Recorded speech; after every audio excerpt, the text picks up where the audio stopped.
취재한 기자와 함께 더 들어가 보도록 하겠습니다. 조유성 기자입니다. 내일부터 이제 공중 화장실에 비상벨이 설치됐는데 뭐 일단 리포트를 봤는데 조금 거의 설치는 일단 안 돼 있습니다만 공중 화장실의 범위는 어디까지입니까? 네, 앞서 보신 리포트는 주로 공중 화장실만 나와 있었는데요. 법령에는 국가 지자체 외에도 법인과 개인도 해당한다고 되어 있습니다. 개인이나 법인, 그러니까 일반 화장실도 의무 설치 대상입니다. 세부적인 대상지는 각 지방자치단체의 조례에 따르는데 따르지 않을 경우 어떤 처분이 내려지는지도 각 지자체에 따라 다릅니다. 예. 제가 그래서 각 지자체에 물론 이제 지자체에서 올린 게 아니더라도 그 지역분들이 이제 보고 올리신 그 SNS 글을 보니까 112로 연결이 되고 급할 시에는 이제 현장 순찰차까지 연결이 된다 그래서 경찰의 책임이 좀 과하다는 생각이 좀 들었는데 이게 이제 행정안전부랑 조율이 안 돼서 책임 소재가 분명하지 않다고요? 네, 책임 소재가 불분명합니다. 예. 경찰청 내부에서는 전국적인 비상벨 허위 오인 신고 비율은 30%대로 추산하고 있는데요. 기기가 오작동하거나 허위 신고하는 등 대응이 제대로 이루어지지 않을 경우에 책임을 묻기가 어렵습니다. 아직 명확한 규정이 정해져 있지 않기 때문입니다. 사고로 인해서 했다고 해서 뭐 그 건축주나 그 상대로 소송을 해가지고 한 사례가 있는지 모르겠습니다만은 뭐 거기까지는 지금 뭐 저희가 돈이 된 바는 없습니다. 그 사례가 없기 때문에. 공중 화장실도 아직 잘 안 돼 있는데 법령을 보니까 개인도 해야 되는데 그렇다면은 가게를 운영하고 있고 화장실 밖에 있으면 이제 해야 되는데 이게 다 돈이잖아요. 결국에는 이렇게 설치가 지지부진하고 앞으로도 빠르게 안 될 것 같은 이유는 예산 때문이다 이렇게 보면 됩니다. 네, 내년도 안심비상벨 설치 관련 예산안은 20억 원으로 행정안전부가 기획재정부에 요청했습니다. 예. 국고보조금으로 절반, 나머지는 지자체 예산으로 비상벨을 설치해야 합니다.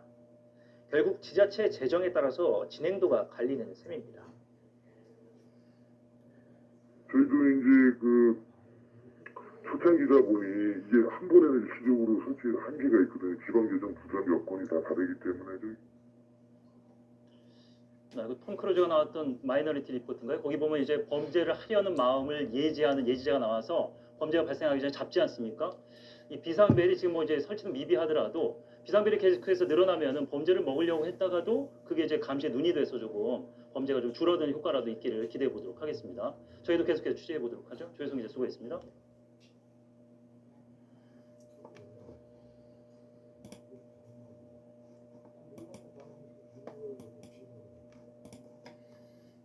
별이 3개, 4개, 3개, 5개.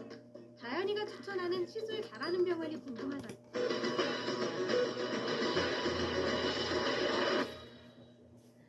요즘 초등학교 화장실 모습인데요. 옛날과 크게 달라진 게 없습니다.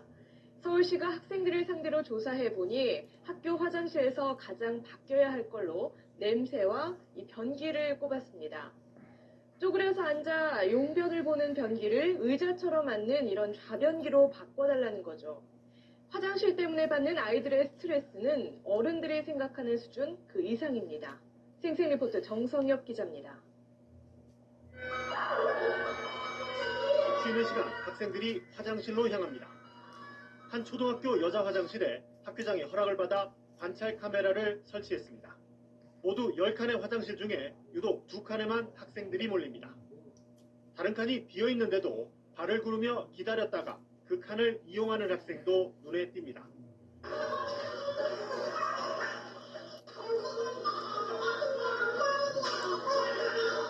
학생들이 몰리는 화장실 2칸엔 앉아서 용변을 보는 좌변기가, 나머지 8칸엔 쭈그려 앉아 용변을 보는 화변기가 설치된 곳입니다. 집에서 본 적이 없는 화변기를 접한 저학년 학생들은 당황스럽기만 합니다. 학교 왔을 때 어땠어요? 저 화장실 딱 보고. 왜요? 한 번도 써본 적 없어요? 고학년 학생들도 곤혹스럽긴 마찬가지입니다.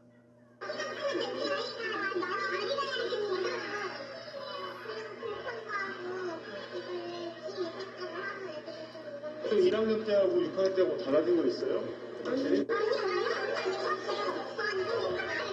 남학생들도 사정이 다르지 않습니다.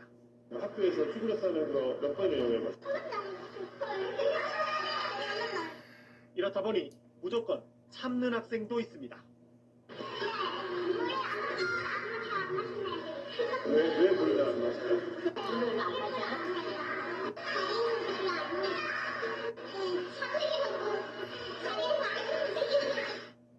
전국 초등학교 화장실 변기 가운데 62%가 좌변기로 조사됐는데 서울 지역의 경우엔 52%만 좌변기여서 전국 평균을 크게 밑돌았습니다.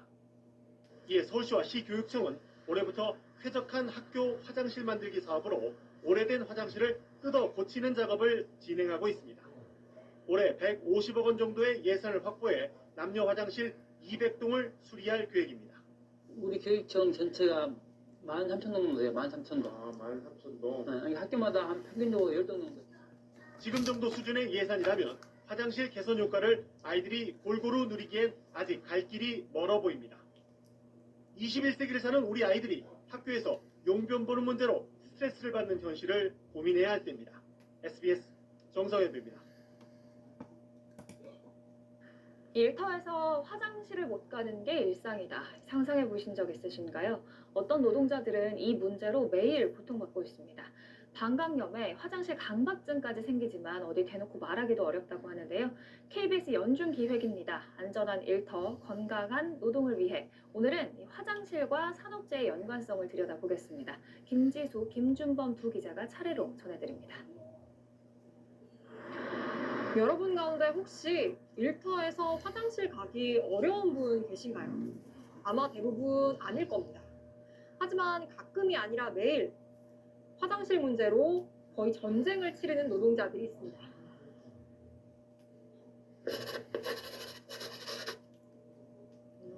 보통 하루에 한 15가구 정도 가고요. 23년 차 학습지 교사 유득규 씨. 하루 종일 말을 하지만 물 마시는 건 금물입니다. 학생 집에서 준비한 음료수도 마시지 않습니다. 화장실 때문입니다. 왜 그대로 가지고 나왔어요? 지금 마시면 이제 다음 수업에 화장실 문제도 있고 해서. 방문 가정에 화장실이 있지만 정말 급한 경우가 아니면 참는다고 합니다. 화장실을 쓰면 민원이 들어오는 경우가 있기 때문입니다. 보이는 게 좀 꺼려하는 부분이 있잖아요. 그래서 그런 부분들이 이제 어머님들도 꺼려하시는 부분이. 유득규 씨의 하루 일과를 보면 오후 2시부터 밤 10시까지 일하면서 화장실엔 거의 못 갑니다. 화장실을 참으면서 앓기 시작한 방광염은 만성이 됐고 2달에 한 번은 병원을 찾아야 합니다. 왜 참냐, 소변을 봐라라고 얘기를 하지만 사실 그거는 의사 선생님 말씀이고 우리의 생활 패턴은 그게 안 되니까. 이 때문에 업무 구역이 정해지면 유 씨가 가장 먼저 하는 일은 공중화장실 위치 파악이 됐습니다.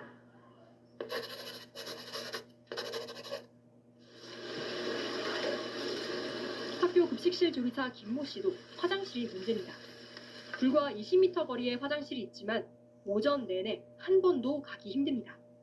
조리사 7명이 4시간 동안 950인분의 점심을 만들다 보면 잠시의 여유도 없기 때문입니다. 특히 복장이 큰 걸림돌입니다. 화장실이 바로 근처에 있는데 잠깐 다녀오는 게 그렇게 힘든 일인가요? 여러 가지 일을 많이 입고 있다 보니까 그게 번거로운 거죠. 면장갑 끼고 팔토시 끼고 고무장갑 끼고 앞치마하고 장화 신어. 심지어 출근 전날은 저녁 식사량을 줄이기도 합니다. 혈뇨가 심하게 나와가지고 방광염증이 심하다고 그렇게 말씀하시더라고요. 큰 정도가 이런 비슷한 증상이 있다고 들어보셨어요? 방광염 경험들이 다 여러 번 있다고 말하더라고요. 일터에서 얻은 직업병이지만 두 사람 모두 산재 신청은 생각해 본 적도 없다고 말합니다. 지난 5년 동안 방광염이 산재로 인정받은 사례도 단 한 건뿐입니다. 이런 어려움 두 사람만의 얘기가 아닙니다. 화장실이라는 공간 특성상 카메라에 담기가 어려워서 이렇게 당사자들이 직접 그린 일터의 화장실을 살펴보겠습니다. 김준범 기자입니다. 자, 그럼 김지숙 기자가 들고 있던 그림부터 한번 들여다보겠습니다. 바로 이 그림인데요. 한 급식실 노동자가 직접 손으로 그린 화장실 지도입니다. 화장실이 어디에 있느냐? 바로 여기 변기 그리고 세탁기가 한 공간에 있는 세탁실 겸 화장실입니다.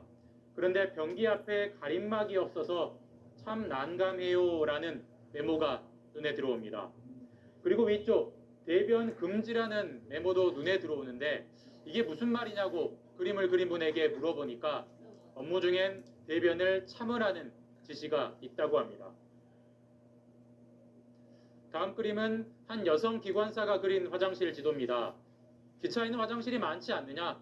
그렇습니다. 매우 많긴 합니다. 그런데 기관사가 있는 기관차와 발전차엔 화장실이 없고 객차로는 건너가는 문이 없어서 건너갈 수 없다라고 합니다. 자, 그러면 여성 기관사들은 화장실을 어떻게 처리하느냐? 열차 가서는 1분에서 4분 동안 전력 질주 그리고 볼일 또다시 전력 질주 화장실을 처리하기 위해서 달리고 또 달려야 한다는 얘기입니다. 그러다 보니까 어느 정거장에서 화장실을 갈까 항상 생각하게 되고 그래서 강박증에 시달리는 경우도 있다. 이런 메모도 확인할 수 있습니다. 일터, 화장실, 그리고 직업병. 낯선 주제지만 이제는 차분히 생각해 볼 때입니다. 개인적으로 해결해야 될 문제라고 하지만 모두가 겪고 있다는 점에서 다 같이 생각해 봐야 되는 문제가 아닌가 싶었습니다. KBS 뉴스 김준범입니다.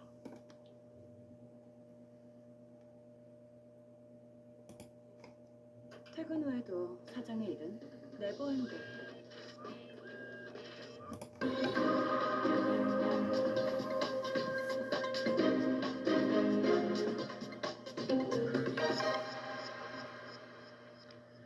일터에서 화장실을 제때 가기 어렵다면 얼마나 곤란할까요? 단순히 힘든 걸 넘어 방광염 등 만성 직업병으로 고통을 받기도 하는데 이 화장실 문제여서 꺼내놓고 말하기도 쉽지 않습니다. KBS 연중기획 안전한 일터 건강한 노동을 위해 오늘은 이 화장실과 산업재해 사이의 연관성을 들여다봅니다. 김지숙, 김중범 기자가 차례로 보도합니다. 여러분 가운데 혹시 일터에서 화장실 가기 어려운 분 계신가요? 아마 대부분 아닐 겁니다. 하지만 가끔이 아니라 매일 화장실 문제로 거의 전쟁을 치르는 노동자들이 있습니다.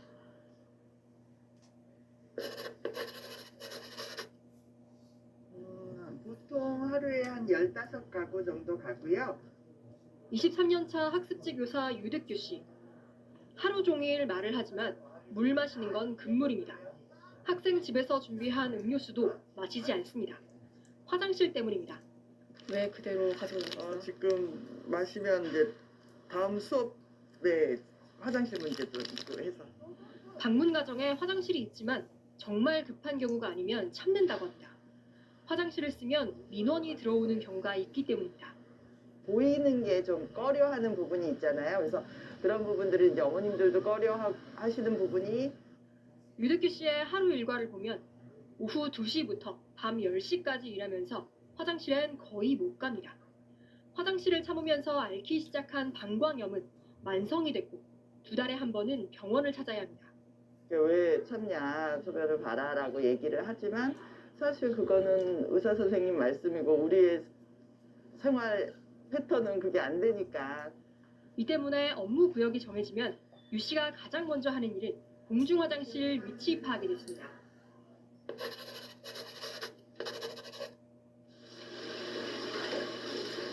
학교 급식실 조리사 김모 씨도 화장실이 문제입니다. 불과 20m 거리에 화장실이 있지만 오전 내내 한 번도 가기 힘듭니다. 조리사 7명이 4시간 동안 950인분의 점심을 만들다 보면 잠시의 여유도 없기 때문입니다. 특히 복장이 큰 걸림돌입니다. 화장실이 바로 근처에 있는데 잠깐 다녀오는 게 그렇게 힘든 일인가요? 여러 가지를 많이 입고 있다 보니까 그게 번거로운 거지. 면장갑 끼고 팔토시 끼고 고무장갑 끼고 앞치마하고 장화 신은. 심지어 출근 전날은 저녁 식사량을 줄이기도 합니다. 혈뇨가 심하게 나와가지고 방광염 염증이 심하다고 그렇게 말씀하시더라고요. 어떤 정도가 이런 비슷한 증상이 있다고 들어보셨어요? 방광염 경험들이 다 여러 번 있다고 말하더라고요. 일터에서 얻은 직업병이지만 두 사람 모두 산재 신청은 생각해 본 적도 없다고 말합니다. 지난 5년 동안 방광염이 산재로 인정받은 사례도 단 한 건뿐입니다. 이런 어려움 두 사람만의 얘기가 아닙니다. 화장실이라는 공간 특성상 카메라에 담기가 어려워서 이렇게 당사자들이 직접 그린 일터의 화장실을 살펴보겠습니다. 김준범 기자입니다. 자, 그럼 김지숙 기자가 들고 있던 그림부터 한번 들여다보겠습니다. 바로 이 그림인데요. 한 급식실 노동자가 직접 손으로 그린 화장실 지도입니다. 화장실이 어디에 있느냐? 바로 여기 변기 그리고 세탁기가 한 공간에 있는 세탁실 겸 화장실입니다. 그런데 변기 앞에 가림막이 없어서 참 난감해요 라는 메모가 눈에 들어옵니다. 그리고 위쪽 대변 금지라는 메모도 눈에 들어오는데 이게 무슨 말이냐고 그림을 그린 분에게 물어보니까 업무 중엔 대변을 참으라는 지시가 있다고 합니다. 다음 그림은 한 여성 기관사가 그린 화장실 지도입니다. 기차에는 화장실이 많지 않느냐? 그렇습니다. 매우 많긴 합니다. 그런데 기관사가 있는 기관차와 발전차엔 화장실이 없고 객차로는 건너가는 문이 없어서 건너갈 수 없다라고 합니다. 자, 그러면 여성 기관사들은 화장실을 어떻게 처리하느냐? 열차 가서는 1분에서 4분 동안 전력 질주 그리고 볼일 또다시 전력 질주 화장실을 처리하기 위해서 달리고 또 달려야 한다는 얘기입니다. 그러다 보니까 어느 정거장에서 화장실을 갈까 항상 생각하게 되고 그래서 강박증에 시달리는 경우도 있다. 이런 메모도 확인할 수 있습니다. 일터, 화장실, 그리고 직업병. 낯선 주제지만 이제는 차분히 생각해 볼 때입니다. 개인적으로 해결해야 될 문제라고 하지만 모두가 겪고 있다는 점에서 다 같이 생각해 봐야 되는 문제가 아닌가 싶었어요. KBS 뉴스 김준범입니다. 네, 그럼 이 문제 취재한 김지숙 기자와 이야기 좀 더 나눠보겠습니다. 자, 김 기자, 여성 노동자들 위주로 취재를 했던데요. 이게 꼭 뭐 여성만의 문제는 아니죠? 맞습니다. 다만 화장실을 잘 못 가서 생기는 대표적인 질환이 방광염인데요. 예. 지난 5년 동안 방광염 때문에 병원에서 진료를 받은 노동자 10명 가운데 9명이 여성입니다. 여성들이 화장실 이용에 제약이 많은 것도 분명한 현실이기 때문에 더 주목했던 거고요. 버스나 택시기사, 배달 라이더 같은 경우도 화장실 이용이 쉽지 않은 대표적인 업종인데 남성들이 훨씬 많죠. 성별을 가릴 문제는 아닙니다. 네, 이 방광염 외에 그럼 다른 질병들은 어떻습니까? 네, 신우신염이나 요로 감염도 생길 수 있습니다. 남성 같은 경우는 전립선염에도 걸릴 수 있고요. 하지만 앞서 말씀드린 것처럼 이 직업 연관성이 있다고 판단이 돼서 산재 인정받은 경우는 지난해 딱 한 건 있었습니다. 예, 이 한 건밖에 없다는 것은 우리 사회가 이 문제를 직업병으로 인식하지 못하고 있다는 거겠죠? 네, 그래서 실태조사도 안 하고 관련 연구도 거의 없습니다. 예. 제가 보고서를 하나 들고 나왔는데요. 예. 여성 노동자 일터 화장실 이용 실태 연구, 이 연구가 거의 유일합니다. 예. 설문 응답자 절반이 화장실을 제때 못 가서 건강에 불편함을 느낀다는 조사 결과가 담겨 있습니다. 또 리포트에서 조리사 김모 씨 사례를 소개해드렸잖아요. 같이 7명이 같이 일하는데 이 7명이 모두 방광염 경험이 있다고 합니다. 그런데도 노동자들조차 이게 산재가 되는지 물어볼 정도로 인식 자체가 약했습니다. 네, 그렇군요. 자, 그럼 좀 어떤 해법이 있을까요? 네, 일단은 서로 꺼내놓고 이야기를 하는 게 출발일 것 같고요. 예. 보기 드물게 울산시가 이런 정책을 내놨습니다. 노동자들이 공중 화장실을 쉽게 찾을 수 있게 휴대전화 내비게이션 앱에 보이는 것처럼 자세한 위치를 표시를 했습니다. 간단한 거지만 노동자들은 참 큰 도움이 된다고 그렇군요. 하고요. 네. 이렇게 화장실 문제에 공감을 하는 일터 문화를 만드는 게 중요할 것 같습니다. 물론 당국 차원의 실태 조사도 이루어질 필요가 있어 보입니다. 네, 김주숙 기자 여기까지 듣겠습니다. 네, 조금 전에도 이 버스 기사 얘기를 잠깐 했는데요. 이 서울 은평구와 서초구를 오가는 742번 시내버스의 경우 길게는 5시간 가까이 운전을 해야 한다고 합니다. 지난 4월엔 이 시내버스를 운전하는 기사가 화장실도 마음대로 못 가, 물 한 모금 못 마시고 일한다고 국민청원도 했는데요.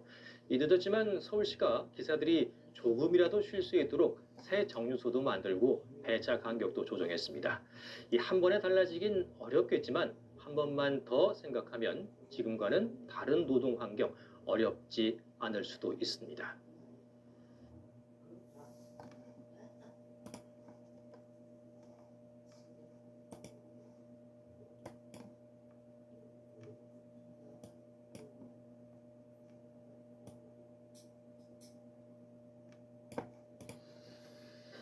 구단주님을 위해 우리가 준비한 빵빵한 보상 빨리 받아가세요.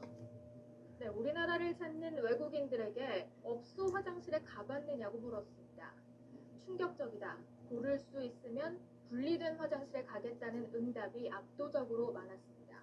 왜 개선되지 않는 걸까요? 이어서 정다은 기자입니다. 외국인들은 한국의 남녀 공용 화장실이 낯설고 불편하다고 입을 모았습니다. It's different than my own country. It's shocking at first. I have the choice. I would rather choose a restaurant where I have a separate toilet. 외국인 유동인구가 많은 이태원역 근처에서도 남녀 공용 화장실을 쉽게 찾아볼 수 있습니다. 영업장 밖 비좁은 골목과 연결돼 있어 안전을 보장받기 힘든 화장실도 여럿입니다. 하지만 영세업주들은 공간 확보나 비용 문제로 화장실 분리에 소극적입니다. 이럴 땐 층별로 남녀 화장실을 따로 두는 것도 대안이 될 수 있습니다. 제가 있는 이곳 카페 1층에는 여자 화장실만 있습니다. 남자 화장실은 표시를 따라 한층 위로 올라가야 합니다. 별도의 공사 없이도 남녀 이용자의 동선을 분리할 수 있다는 게 장점입니다. 내 고객을 다시 한번 우리 그 건물로 끌어들인다는 그런 경쟁력 차원에서 또한 고객을 위한 서비스 차원에서 이제는 정말 고민하고 상인들도 공용 화장실 개선을 규제 회피 목적이 아니라 경쟁력 제고 방법으로 받아들여야 한다는 지적입니다. 채널A 뉴스 정다은입니다.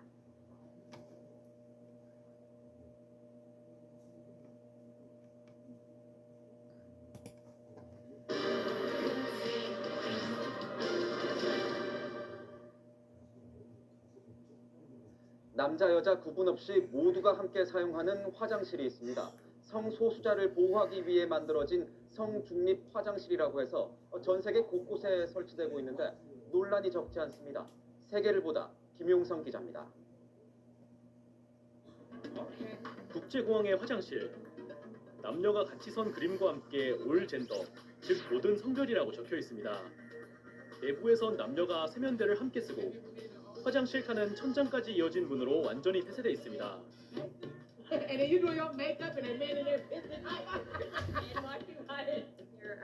성별 구분 없이 모두 함께 사용하는 성중립 화장실입니다. 성소수자들이 남녀 화장실 중 어떤 곳을 사용해야 하느냐를 두고 전 세계에서 논란이 이어지고 있습니다.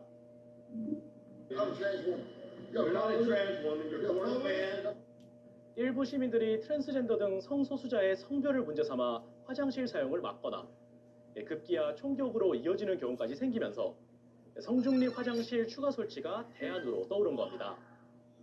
전 세계 국제공항 최소 10곳 이상이 성중립 화장실을 설치한 것으로 알려졌습니다.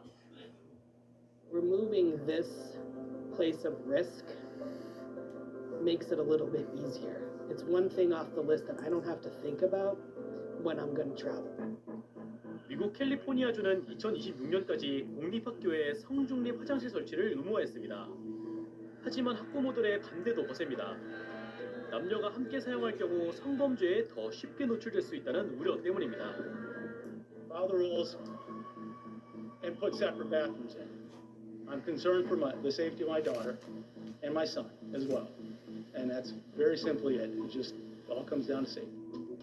미국 유타주도 고등학교에 성중립 화장실 설치를 추진했지만 주민 항의로 철회했습니다.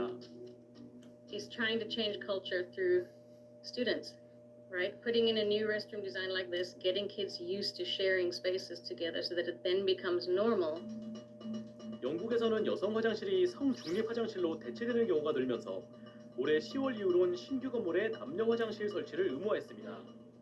성소수자들도 마음 놓고 화장실을 쓸 수 있어야 한다는 목소리도 힘을 얻고 있지만 대안 마련이 쉽지 않은 상황입니다. 세계를 보다 김용성입니다.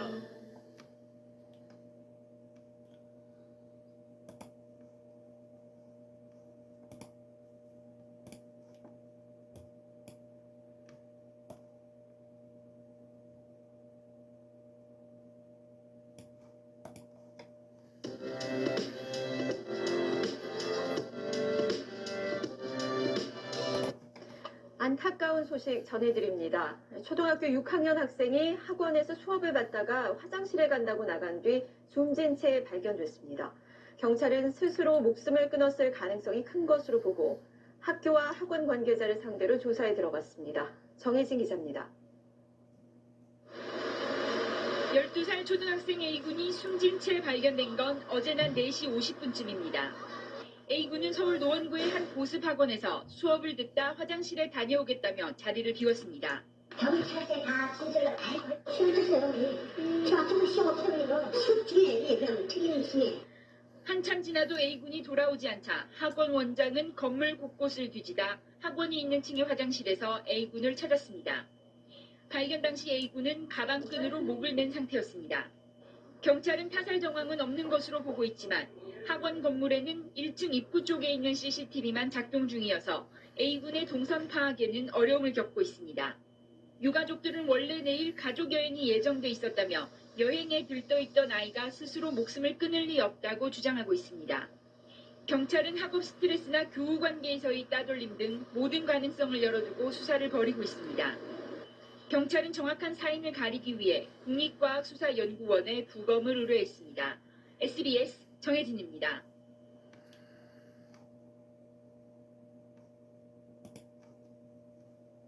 서울 강남역 근처 한 주점의 남녀 공용 화장실에서 20대 여성이 무참히 살해된 이른바 강남역 살인 사건이 내일로 발생 1년째를 맞습니다.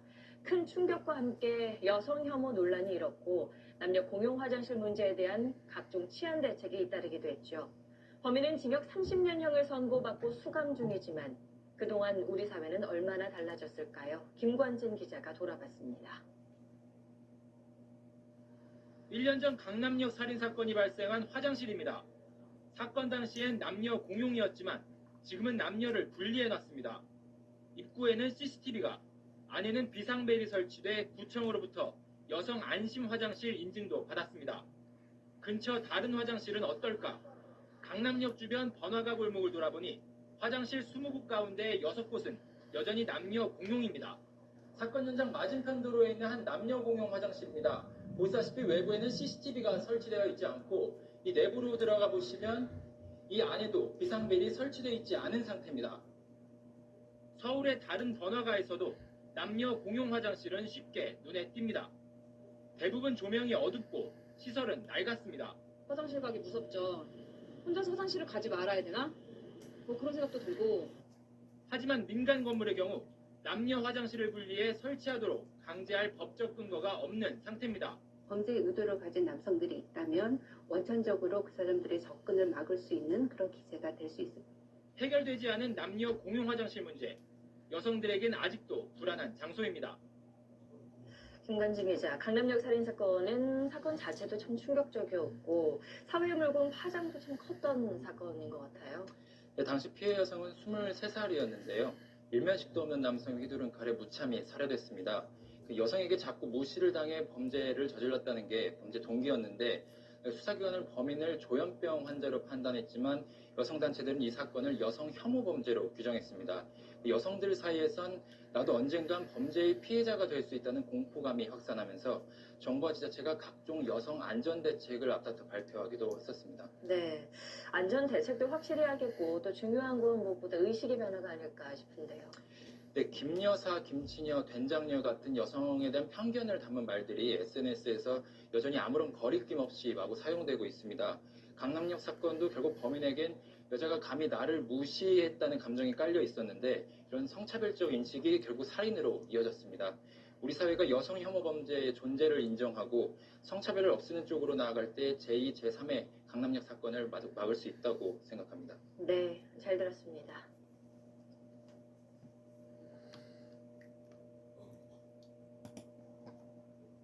강남역 살인 사건이 일어난 지 나흘째. 오늘도 강남역 10번 출구엔 희생당한 23살의 여성을 추모하는 발길이 이어졌습니다. 박원순 서울시장은 추모 공간과 수천 개의 메모를 보존하는 방안을 검토하겠다고 밝혔습니다. 이런 가운데 묻지마 범죄에 무방비로 노출된 공용 화장실을 둘러싼 논란도 커지고 있습니다. 남녀와 같이 쓰는데도 잠금 장치가 고장난 위험하고 또 민망한 화장실이 너무 많다는 겁니다. 김혜미 기자가 현장 취재했습니다. 묻지마 살인이 발생한 곳으로부터 300m 떨어진 강남역 10번 출구. 수많은 추모 글귀 중에 한 메모가 눈에 띕니다. 나도 많이 이용했던 화장실이다. 나는 정말 그냥 운이 좋아서 살아남은 거다. 끔찍한 사건이 발생했던 화장실은 대체 어떤 모습이었을까요? 인적이 드문 층과 층 사이에 위치한 남녀 공용 화장실. 비밀번호가 걸려있지 않은 도어락. 떨어져 나간 문고리.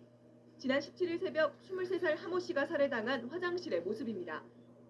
밤 늦은 시각 이 화장실을 중심으로 반경 300m 내 빌딩 10곳, 신논현역 사거리 먹자골목 10곳을 둘러봤습니다. 3곳 중 한 곳이 남녀 공용 화장실로 구조 역시 사건이 발생한 화장실과 닮았습니다. 술집과 노래방에 위치한 건물 1층의 화장실입니다. 역시 남녀 구분은 없고요. 도어락이 설치되어 있지만 사실상 열려 있어서 아무 의미가 없습니다. 그럼 들어가 보겠습니다. 공간은 남녀 구분이 되어 있지 않습니다. 게다가 안으로 들어가 보면 이렇게 양변기가 설치되어 있는 문에 있는 잠금 장치는 아예 떨어져 나가고 없습니다. 여성들에겐 혼자서는 이용할 수 없는 위험한 곳이고 문이 안 잠기는 곳이 있어가지고 여기도 안 잠겨서 그래서 같이 있어달라고 말한 거예요. 남자들에겐 마음 놓고 이용하기엔 미안한 곳이 됐습니다. 뭔가 여자분이면 되게 뭔가 미안하잖아요. 개인적인 공간에 권리를 침해하는 것 같은 느낌?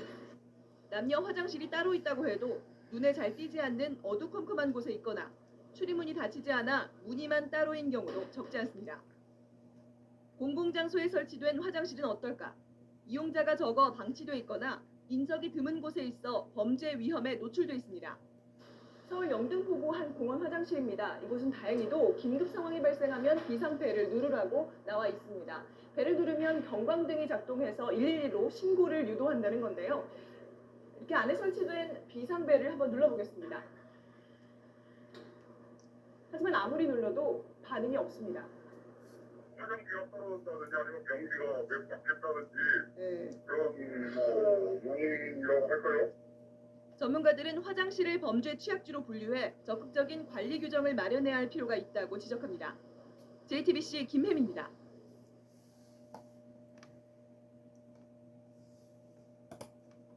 MG 새마을금고의 뿌리는 박영자 할머니, 최종훈 과장님, 이유진 어머니.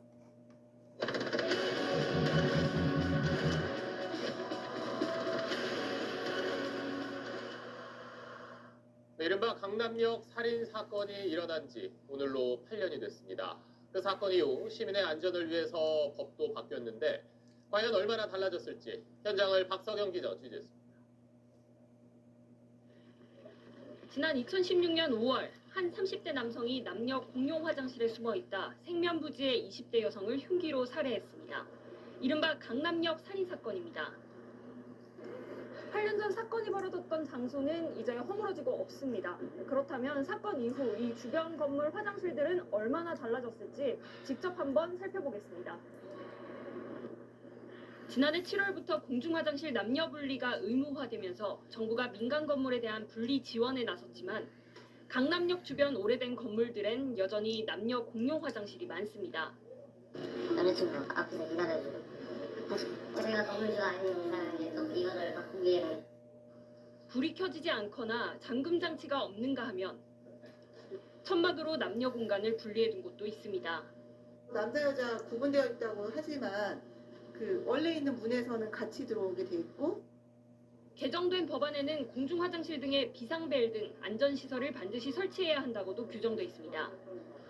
구청이 지정한 한 민간 개방 화장실, 입구에는 구청, 경찰 마크와 함께 안심 화장실이란 문구가 붙어 있습니다. 이렇게 비상벨이 부착돼 있는데요.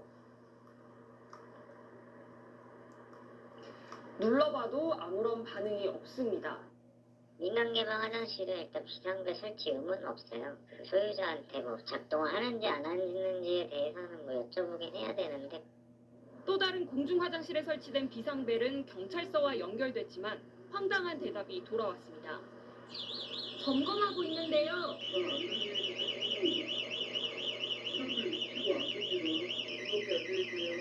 등록이 안 돼 있다고요?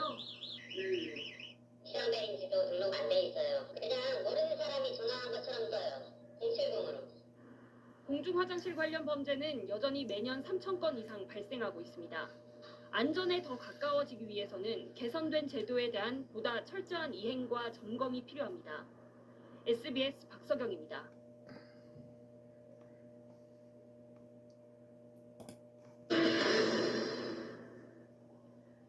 이번 살인 사건이 일어난 곳은 남녀가 함께 사용하는 이런 공용 화장실입니다. 공중 화장실 등에 관한 법률에 따라서 2006년 이후에 지은 일정 규모가 넘는 건물은 남녀 화장실을 구분해서 설치해야 합니다. 그러니까 2006년 이전에 지어졌거나 일정 규모가 넘지 않는 건물에선 여전히 이런 남녀 공용 화장실을 쉽게 찾아볼 수 있습니다. 그런데 이 공용 화장실을 사용할 때마다 불편함과 범죄에 대한 불안함을 느낀다는 사람들이 많습니다. 정명남 기자가 긴급 점검했습니다. 강남역 근처 유흥가 골목입니다. 상가 건물에 들어가면 남녀가 같이 쓰는 공용 화장실을 쉽게 찾아볼 수 있습니다. 서울 종로의 상황도 크게 다르지 않습니다. 취재진이 찾아가본 상가 화장실 20개 중 남녀 공용 화장실은 모두 7곳, 3곳 중 1곳 꼴이었습니다. 서울 종로의 한 남녀 공용 화장실입니다. 보시면 남성용 공간과 여성용 화장실이 바로 옆에 붙어 있습니다. 실제 이성을 상대로 한 범행이 일어날 경우에는 취약할 수밖에 없는 구조입니다. 여성들은 공용 화장실을 쓸 때 불안함을 느낄 수밖에 없습니다. 술 취한 남자들이 들어오는 소리를 듣고 무섭기도 하고 마주치기가 좀 꺼려져서 뒤죽은 듯이 없는 척 있다가 남성들도 불편하긴 마찬가지입니다. 소변기 같은 것도 밖에 나와 있고 하니까 이제 갑자기 문 벌컥벌컥 열리고 하면은 좀 좋지도 않고. 작은 상가의 화장실은 공중 화장실에 관한 법의 적용 대상도 아니어서 법의 사각지대에 놓여 있습니다. 그건 별도로 집계는 사항은 없습니다. 사실 집계는 좀 어려운 사항입니다. 건물주들까지 수리비가 든다며 방치하는 경우가 많아 범죄에 취약한 곳이 적지 않은 실정입니다. SBS 전병남입니다. 숨소리 좋고 나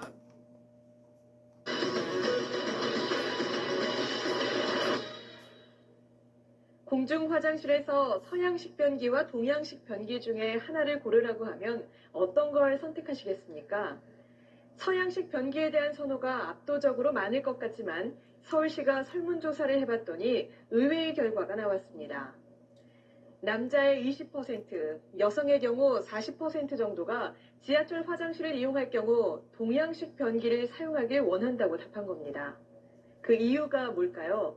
김종원 기자의 생생 리포트입니다. 변기에 휴지를 수십 겹 수북이 쌓아놨습니다. 양변기 위에 아예 쪼그리고 앉아 볼일을 보기도 합니다. 여러 사람이 쓰는 공중 화장실 변기에 살이 닿는 게 찝찝하다며 나온 아이디어들입니다. 제일 신경 쓰이시는 게 뭔지. 변기통 너무 치는 거예요. 이러다 보니 지하철 화장실 이용객들은 불편도 기꺼이 감수합니다. 그런 사람들은 옛날 저 자전거 많더라고. 지하철 역사 직원의 안내를 받아 화장실 이용객들에게 사전 동의를 얻고 여자 화장실에 들어가 봤습니다. 이렇게 더 편하게 볼일을 볼 수 있는 서양식 변기에 자리가 남아 있는데도 일부러 쭈그려 앉아서 볼일을 봐야 하는 동양식 변기를 찾는 손님들도 적지 않습니다.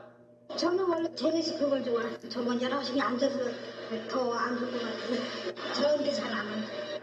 서울시가 지하철 이용객 3천여 명을 대상으로 설문조사를 한 결과 23%가 동양식 변기를 선호하는 것으로 나타났습니다. 특히 여성의 경우는 40%나 동양식 변기가 더 좋다고 답했습니다. 세균도 신경 쓰이고 그래서 화장실 갈 때 그냥 휴지로 한번 이렇게 닦고 쓴다든지. 서울시는 최근 건설된 9호선 지하철 같은 경우는 화장실에 현재 서양식 변기밖에 설치돼 있지 않지만 앞으로 건설하는 9호선 3단계 노선과 경전철 우이선 화장실엔 이번 설문조사에 나타난 결과를 적극적으로 반영하겠다고 밝혔습니다. SBS 김종훈입니다.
알록달록하고 깨끗해져요. 신발 화장실 쓰기 편해.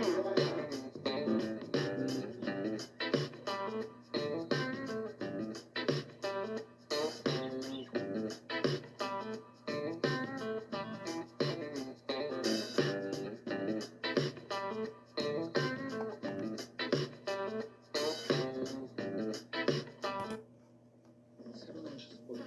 그거 효과 없어요. 이건 구형기계만 사. 근데 가격은? 공중 화장실을 갔는데 너무 더러워서 변기에 도저히 앉을 엄두가 나지 않았던 경험 분명 있으실 겁니다. 내 집 화장실도 이렇게 쓰는지 우리들의 공중도덕 그 현주소를 고발합니다. 양현승 기자입니다. 번듯하게 반짝이는 공중 화장실. 겉과 속이 다릅니다. 문짝은 뜯기고 또 뜯기고 또 망가졌습니다.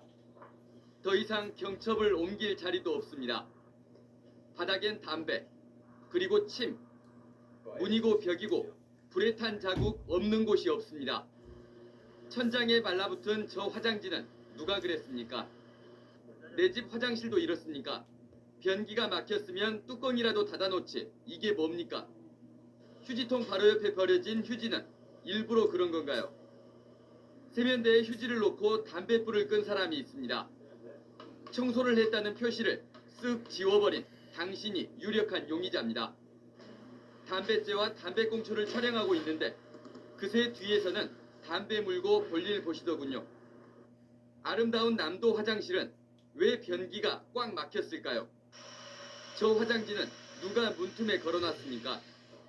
앉아야 하는 곳에 볼일을 본 당신은 실수였습니까? 고의였습니까? 앉지 못할 곳이 한두 곳이 아닙니다. 대체 물은 왜 안 내리는 겁니까? 내 집 화장실도 이렇습니까? 자기 집 화장실 같으면 엄청 요즘에는 냉장고보다 화장실을 더 깨끗이 한다고 그러잖아요. 집에서는. 건조기는 무용지물 된 지 오래입니다. 물비누통은 부서졌습니다. 철제 상자에 담아 열쇠로 꽁꽁 묶어둬도 휴지를 훔쳐갑니다. 이렇게 해놔도 때려 부숴보면 어때요? 너무 부숴보니까 오늘도 하면 또 먹었어요. 한 가지라도 부숴야. 목포시 공중 화장실은 54곳. 지체장애인협회에서 새벽 2시부터 청소합니다. 하루 2차례. 지금은 아무것도 아니고 4월달부터 해갖고 여름 되면 이제 제일 많이 한 거 오바이트 해놔놓고 막 지저분해 해놓고 일 하시는 분들 다 장애인이단 말이에요. 공중화장실 수도요금 한 달 500만 원, 전기요금 400만 원, 화장지 값은 200만 원, 청소에 연간 1억 6천만 원이 들고 부서진 것 고치느라 계속 돈이 듭니다. 이거 다 세금입니다. 내 집 화장실도 이렇게 씁니까? MBC 뉴스 양혜승입니다.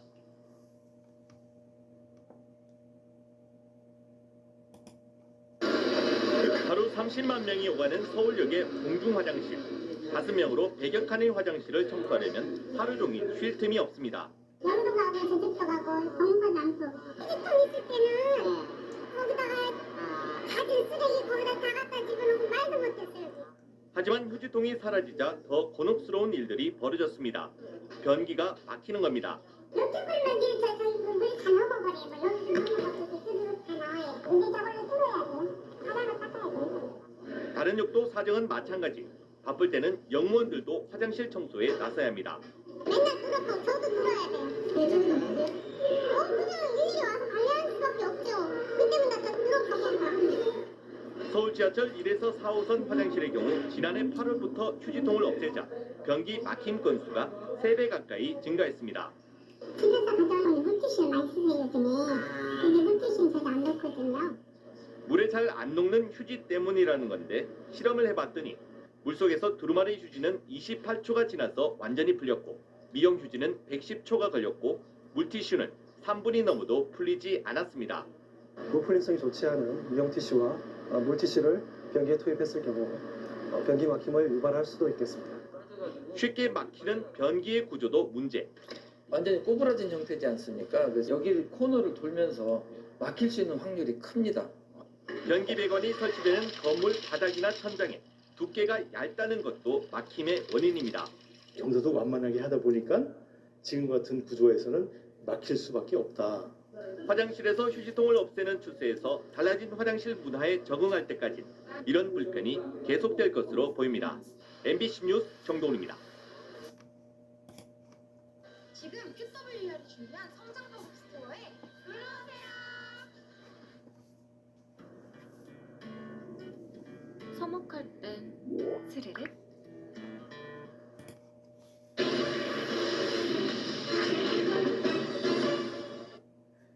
서울 시내 곳곳에서 이런 화장실 표지판 본 적 있으실 겁니다. 급하게 화장실을 찾는 시민을 위해서 서울시가 민간 건물에 보조금을 주면서 운영하는 개방형 화장실입니다. 여기에 들어가는 보조금만 한 해 10억 원에 이릅니다. 그런데 보조금만 받고 문을 걸어 잠근 곳이 적지 않습니다. 노동규 기자가 기동 취재했습니다. 서울 동작구의 한 상가 건물 앞입니다. 개방 화장실이라고 적힌 안내 표지판을 따라가 봤습니다. 건물 안으로 들어갔는데 화장실 문이 굳게 잠겨 있습니다. 원래는 여기 열어놨었거든요. 작년까지인가? 원래 열어놔야 되는데 뭔 일이 있었는지 잠그시더라고요.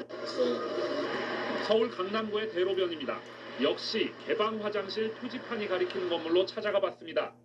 건물 입구부터 셔터가 굳게 내려져 있습니다. 말로만 개방형이지 일반인이 쓸 수 없다는 얘기입니다. 맨날 이렇게 잠겨 있어요, 혹시?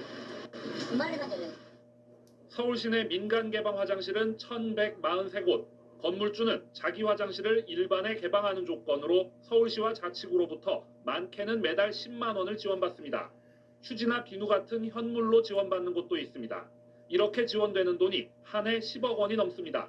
그런데 지원만 받고 아예 개방하지 않거나 엉터리로 운영하는 곳이 적지 않은 겁니다. 매일매일 하긴 불가능해요. 사실상 치문장 한 사람인데 다른 건물도 하다 보니까 조금 어려움이 있는 게 사실은 힘듭니다. 건물 측도 할 말은 있습니다. 너무 지저분하고 오면은 예부에서 술을 먹고 와가지고 오바이트 해놓고 청소하는 거 이것도 한두 분이 아니에요. 그게 이런 기물 받은 거 있고 또 연기 받은 거 앉아서 술을 먹고 이런 이유 때문에 지원도 필요 없다며 화장실 개방을 철회한 곳만도 지난 5년간 176곳이나 됩니다. 하지만 지원금만 받고 화장실 개방에 인색한 곳이 여전히 많다는 게 문제입니다. 아니, 항상 잠겨 있어요. 거의. 기분 나쁘죠? 이름만 개방이고 그냥 그러면 개방 소리들 빼든가. 그죠? 개방 화장실에 적잖은 예산이 지원되는 만큼 철저한 관리 감독이 있어야 합니다. 아울러 본래 취지대로 모두가 사용할 수 있는 화장실이 되도록 이용자들의 공동체 의식도 필요합니다. SBS 노동규입니다. 남녀 화장실이 한 공간에 있고 심지어 바로 옆에 붙어 있는 곳이 적지 않은데요. 여성 화장실 칸막이에 구멍이 실제로 숭숭 뚫려 있고 잠금 장치조차 없는 공용 화장실이 수두룩했습니다. 서상희 기자의 현장 고발입니다. 지난 17일 살인 사건이 난 화장실에서 200m 정도 떨어진 상가의 공용 화장실. 여성용 칸마다 구멍의 흔적이 있습니다.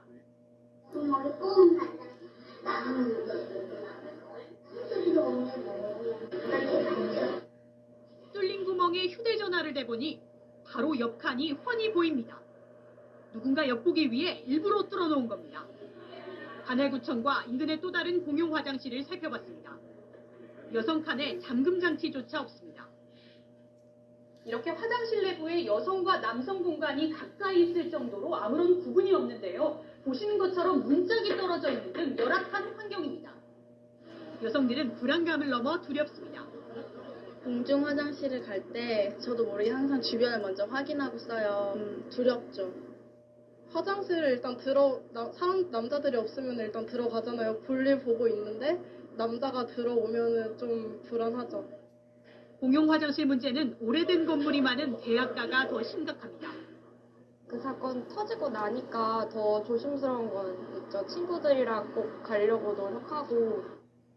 실제 공중 화장실은 각종 범죄의 온상입니다. 특히 공중 화장실 범죄의 절반 정도는 성범죄여서 피해자도 대부분 여성입니다. 그러나 법적으로 남녀 화장실 분리를 강제할 순 없는 상황.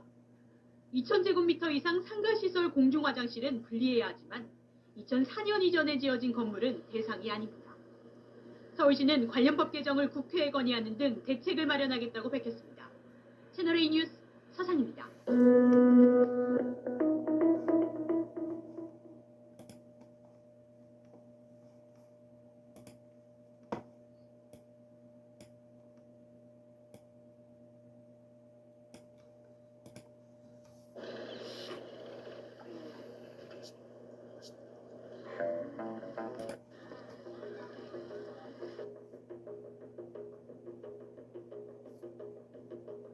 우리 아이가 하는 말에 의하면 샤워실에 당연히 너무 지금은 쓸 수 없는 만큼 화장실을 안 내려가고.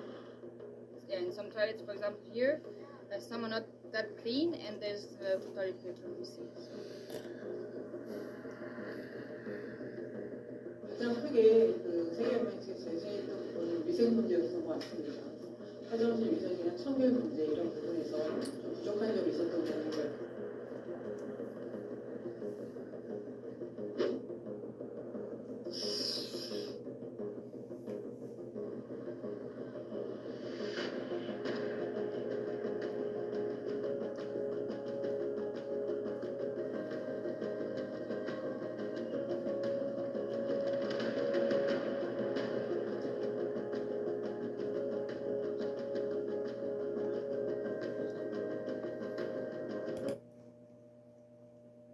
결국 모두가 새만금 야영지를 떠나게 된 날, 뭐가 문제였던 것 같냐는 질문에 여가부 장관은 위생 문제를 꼽았습니다. 개막 첫날부터 꾸준히 지적된 게 바로 화장실, 샤워장의 위생 문제인데 저희가 취재해보니 그럴 수밖에 없던 이유가 있었습니다. 당초 조직위가 계획했던 것보다 훨씬 적게 설치한 걸로 드러났습니다. 박소연 기자입니다. 잼버리 야영장의 화장실과 샤워장은 악취가 끊이지 않았습니다. 우리 아이가 하는 말에 의하면 샤워실에 당연히 너무 지금은 쓸 수 없는 만큼 화장실을 안 내려가고. Yeah, in some toilets, for example, here, some are not that clean, and there's toilet paper missing. So. 우리 정부도 비위생적인 환경을 인정하며 오늘 사과했습니다. 가장 크게 그 세계연맹에서 제시했던 부분은 위생 문제였던 것 같습니다. 화장실 위생이나 청결 문제 이런 부분에서 좀 부족한 점이 있었던 것 같아요. 문제가 심각할 수밖에 없었던 이유가 있었습니다. 취재진이 입수한 잼버리 사업 계획서입니다. 참가자 10명당 1개씩 샤워장을 설치하기로 했습니다. 계획대로라면 3,700여 개를 설치해야 합니다. 하지만 실제로 설치된 건 2,200여 개, 계획의 약 60%만 마련한 겁니다. 화장실도 턱없이 부족했습니다. 여성 20명당 하나, 남성 30명당 하나씩 설치하겠다고 했습니다. 하지만 실제로는 70%밖에 설치하지 않은 걸로 드러났습니다. 여야는 잼버리 대회 예산이 제대로 운영됐는지 따져 묻겠다고 했습니다. 일각에선 대회가 끝난 뒤 관련 부처에 대한 감찰과 감사가 진행될 거란 전망이 나왔습니다. JTBC 박소연입니다. 안녕하세요. 뉴스룸 앵커 한민용입니다. 오늘도 JTBC 뉴스룸을 시청해주신 여러분 고맙습니다. 오늘 저녁에도 뉴스의 현장에서 찾아뵙겠습니다.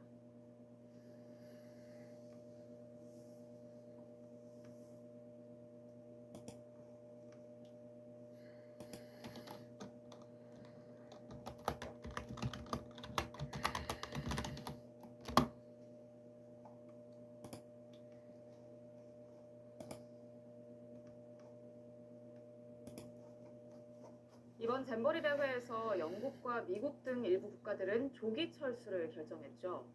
이들의 철수 결정 전후 각국 대표단이 참여한 비공개 회의록을 KBS가 입수했는데요. 새만금을 떠날 수밖에 없었던 열악한 상황이 고스란히 담겨 있었습니다. 송락규 기자가 취재했습니다.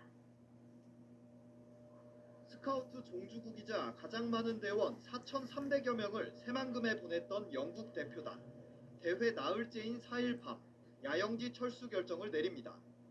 스카우트로서의 자유로운 결정을 인정하며 폭염 등의 사유로 끝까지 스카우트 활동을 하지 못하게 된 점은 유감스럽게 생각합니다.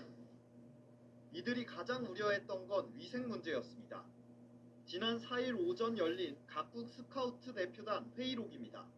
루마니아 대표단은 코로나19 예방 표지판은 있지만 이를 실천할 비누가 없다고 꼬집었고, 남아공 대표단은 지난 엿새간 제기한 문제에 대해 아무런 조치가 없어 충격을 받았다고 했습니다. 특히 샤워장에 사람의 배설물이 있었지만 조직위로부터 답변이 없었다고 지적한 영국 대표단. 그날 밤 새만금 철수를 결정했습니다. We were concerned that the toilets weren't being cleaned frequently enough. There wasn't soap in there and it wasn't safe and there was rubbish building up as well.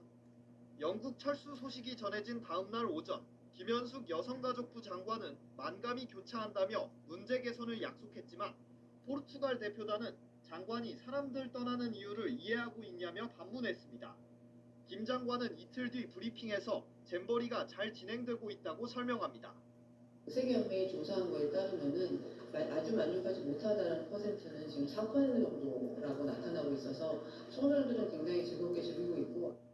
회의록엔 영국 대표단의 이동 과정에서 어린 대원들이 버스를 타기 위해 줄을 서 있다 실신했는데도 아무런 조치가 없었다는 내용도 담겨 파장이 예상됩니다. KBS 뉴스 송락규입니다.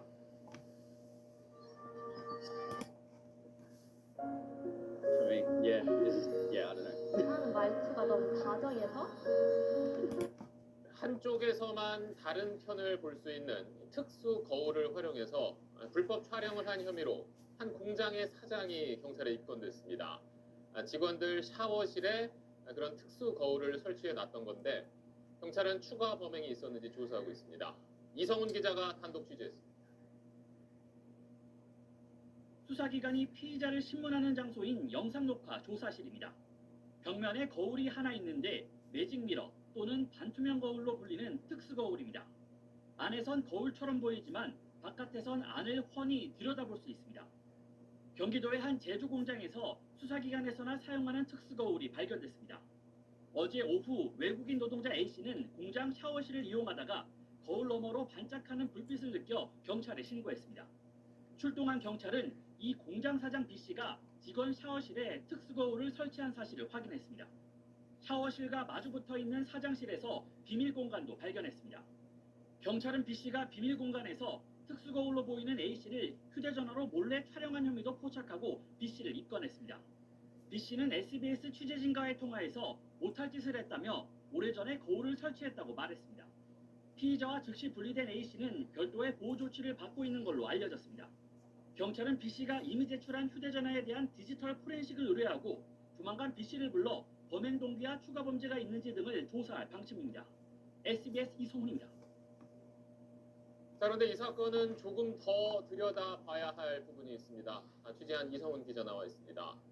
여기 보니까 범행에 쓰였다는 특수 거울이 뭐 이제 수사기관의 조사실 같은 데서 쓰이던 것 같은데 이걸 누구나 뭐 쉽게 살 수 있는 겁니까? 네, 그래서 저희가 이런 특수 거울이 실제로 시중에서 판매되는지 네. 확인해 보려고 을트로 유리상가에 다녀왔습니다. 네. 어디서 화는 데는 보이고 화는 데는 어두운 데는 안 보인다 이거야. 그 한장에 38만 4천 원. 그럼 며칠 정도 걸려요? 이틀이면 되지. 이처럼 이 돈만 내면 바로 구할 수 있다 이런 답이 돌아왔습니다. 이 거울을 만들 때는 빛을 반사하는 물질을 뒤에 바르는데요. 이 물질을 조금만 사용해서 빛이 일부 투과되는 그런 원리입니다. 주로 공예가들이나 인테리어 업자들이 사간다고 하는데 일반인도 마음만 먹으면 언제든지 손쉽게 구할 수 있는 그런 구조였습니다. 네. 피의자도 거울을 어디서 사느냐는 취재진의 질문에 거울집에서 다 판다 이렇게 답했습니다. 네. 그래서 뭐 다른 피해자는 혹시 더 없을지 철저한 조사가 필요해 보이는데 근데 문제는 이 현장이 사라졌다면서요? 네, 이 사건을 취재하기 위해서 오늘 곧바로 공장에 갔는데요. 이미 공장 건물이 완전히 타버려서 앙상하게 뼈대만 남은 그런 상황이었습니다. 피해자가 경찰에 신고한 지 하루 만에 현장이 완전히 사라진 셈인데요. 왜 이런 일이 벌어졌는지 수환옥 기자가 현장 취재했습니다. 직원 샤워실에서 특수 거울이 발견된 경기도의 한 제조 공장입니다. 경찰이 출동한 지 하루 만에 어찌된 영문인지 시커멓게 타버린 잔해들만 남았습니다. 이곳은 공장에 있던 곳입니다. 그런데 오늘 새벽 화재로 내부는 골조만 앙상하게 남았고 내부는 모두 불에 타버렸습니다. 오늘 새벽 3시 40분쯤 이 공장에서 원인을 알 수 없는 불이 났습니다. 불은 공장 건물 전부와 내부 집기류 등을 태우고 5시간 20분 만에 꺼졌습니다. 이쪽에서 불이 난 것 같은데 그래서 여기가 주방이고 나 혼자 자고 있었거든. 새벽에 화장실 가려고 그랬고 내가 팬티바람으로 나와가지고 여기 와서 내가 신고 좀 해달라고 했거든. 경찰에 신고된 지 14시간여 만에 화재가 발생해 공장 내부가 모두 타버린 겁니다. 특수거울이 설치되어 있던 사무실 컨테이너도 폭삭 내려앉아버려 범행 증거도 훼손됐습니다. 경찰과 소방당국은 1차 조사 결과 작업장 쪽에서 발생한 전기 누전으로 불이 난 것으로 추정하고 있습니다. 공장 사장 B씨는 SBS 취재진과의 통화에서 이번 화재는 피해자 A씨와 같은 국적인 노동자들이 자신에 대해 앙심을 품고 저지른 방화로 의심된다고 주장했습니다. 늦어도 다음 주까지는 현장 감식이 이뤄질 것으로 보이는데 경찰은 방화 가능성 등 모든 상황을 염두에 두고 조사할 방침입니다. SBS 소환욱입니다. 네, 안녕하십니까, 김현우입니다. 더 많은 뉴스와 라이브 이벤트를 보고 싶으시면 화면 오른쪽을 눌러서 구독해 보시길 바라겠습니다. 또 저희 SBS 앱을 다운로드 하시면 속보 알림도 받아보실 수 있습니다. 항상 저희 SBS 뉴스를 시청해 주셔서 대단히 고맙습니다. 귀뚜라미는 지키겠습니다. 전자파 걱정으로부터 별이 3개, 4개, 3개, 5개. 자연이가 추천하는 시술 잘하는 병원이 마스크를 오랜 시간 쓰다 보니 마스크 안에 장치를 두거나 귀 보호대 같은 걸 함께 사용하기도 하는데요. 이런 것 가운데 마스크 성능을 떨어뜨리고 유해 물질이 검출된 제품도 있어 주의가 필요합니다. CJB 박원 기자의 보도입니다. 마스크를 오랜 시간 쓰고 다니다 보면 습기가 차거나 귀에 통증을 느끼는 경우가 많습니다. 이런 불편함을 덜기 위해 마스크가 얼굴에 직접 닿지 않게 하는 마스크 가드나 귀를 아프지 않게 하는 이어가드를 사용하기도 합니다. 생각보다 이게 귀가 아프지도 않고 좀 푹신푹신하고 좀 자국도 안 남고 이런 것 같아서 오래 마스크를 착용해야 될 일이 있으면은 꼭 착용하고 다니는 편입니다. 하지만 마스크 액세서리를 사용하면 오히려 방역 효과를 떨어뜨리거나 유해 물질에 노출될 수 있다는 분석이 나왔습니다. KF94 보건용 마스크에 마스크 가드 10종류를 덧대어 시험했더니 8개 제품이 유해 물질 차단 효과가 떨어지는 것으로 나타났습니다. 6개 제품은 외부로 공기가 기준보다 많이 샜고 두 제품은 턱과 코 부위에 틈이 크게 발생해 아예 시험 자체가 불가능했습니다. 일부 귀 보호대에서는 유해 물질이 검출됐습니다. 10개 제품 중 한 제품은 금속 단추에서 기준보다 2배가 넘는 수치의 니켈이 나왔고 다른 한 제품의 경우 인조가죽분에서 안전기준을 넘어선 프탈레이트계 가소제가 검출됐습니다. 유해 물질이 검출된 2개 사업자는 해당 제품의 판매를 중지하고 소비자 요청 시 교환, 환불 등 자발적 시정을 하기로 회신하였습니다. 한국소비자원은 마스크 액세서리의 안전기준이 명확하지 않은 만큼 정확한 기준 마련이 필요하다고 지적했습니다. CJB 박원입니다. 네, 안녕하십니까, 김현우입니다. 더 많은 뉴스와 라이브 이벤트를 보고 싶으시면 화면 오른쪽을 눌러서 구독해 보시길 바라겠습니다. 또 저희 SBS 앱을 다운로드 하시면 속보 알림도 받아보실 수 있습니다. 항상 저희 SBS 뉴스를 시청해 주셔서 대단히 고맙습니다.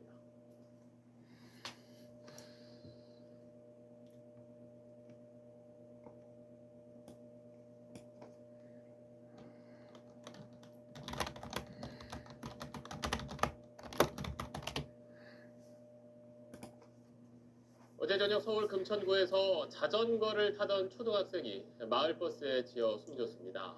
도로에 주차되어 있던 차들 사이에서 자전거가 나오는 순간 사고가 난 걸로 파악됐는데 경찰은 그 버스가 제한 속도를 지켰는지 조사하고 있습니다. 최승훈 기자가 취재했습니다. 편도 1차선 도로 위에 마을버스가 멈춰서 있고 뒤에는 소방 차량이 있습니다. 소방대원들은 버스 아래에 깔린 사람을 구조합니다. 어제 저녁 7시 15분쯤 서울 금천구의 한 도로에서 마을버스가 초등학교 6학년 남학생 A군이 탄 자전거를 들이받았습니다. 삼거리에서 방향을 튼 버스는 횡단보도를 지나 이곳에서 자전거를 탄 학생과 부딪혔습니다. 소리가 나가지고 갔더니 바퀴가 누르고 있더라고요. 그냥 기사한테 앞으로 좀 빼라고 그렇게 하고 119 가는 겁니다. 심정지 상태로 구조된 A군은 병원으로 옮겨졌지만 끝내 숨졌습니다. 초반에 그 아이 아빠한테 단체 카톡을 받았나 봐요. 하늘나라 갔다고 지금 저희 애랑 친한 친구였어가지고. 경찰 조사 결과 사고 당시 길가에는 차량 여러 대가 주차돼 있었는데 차들 사이로 A군이 탄 자전거가 도로로 나오는 순간 사고가 난 것으로 파악됐습니다. 해당 도로는 어린이 보호구역은 아니지만 규정 속도는 시속 30km였습니다. 마을버스 운전기사 60대 B씨에게 음주나 약물을 복용한 정황은 발견되지 않았습니다. 되게 많이 이게 힘들어하시죠. 사고 있는 한 번도 없어요. 오래 근무하신 분이에요? B씨를 교통사고 처리 특례법상 치사 혐의로 입건한 경찰은 블랙박스와 운행 기록계 등을 토대로 제한속도 준수 여부 등 정확한 사고 경위를 조사하고 있습니다. SBS 최승민입니다.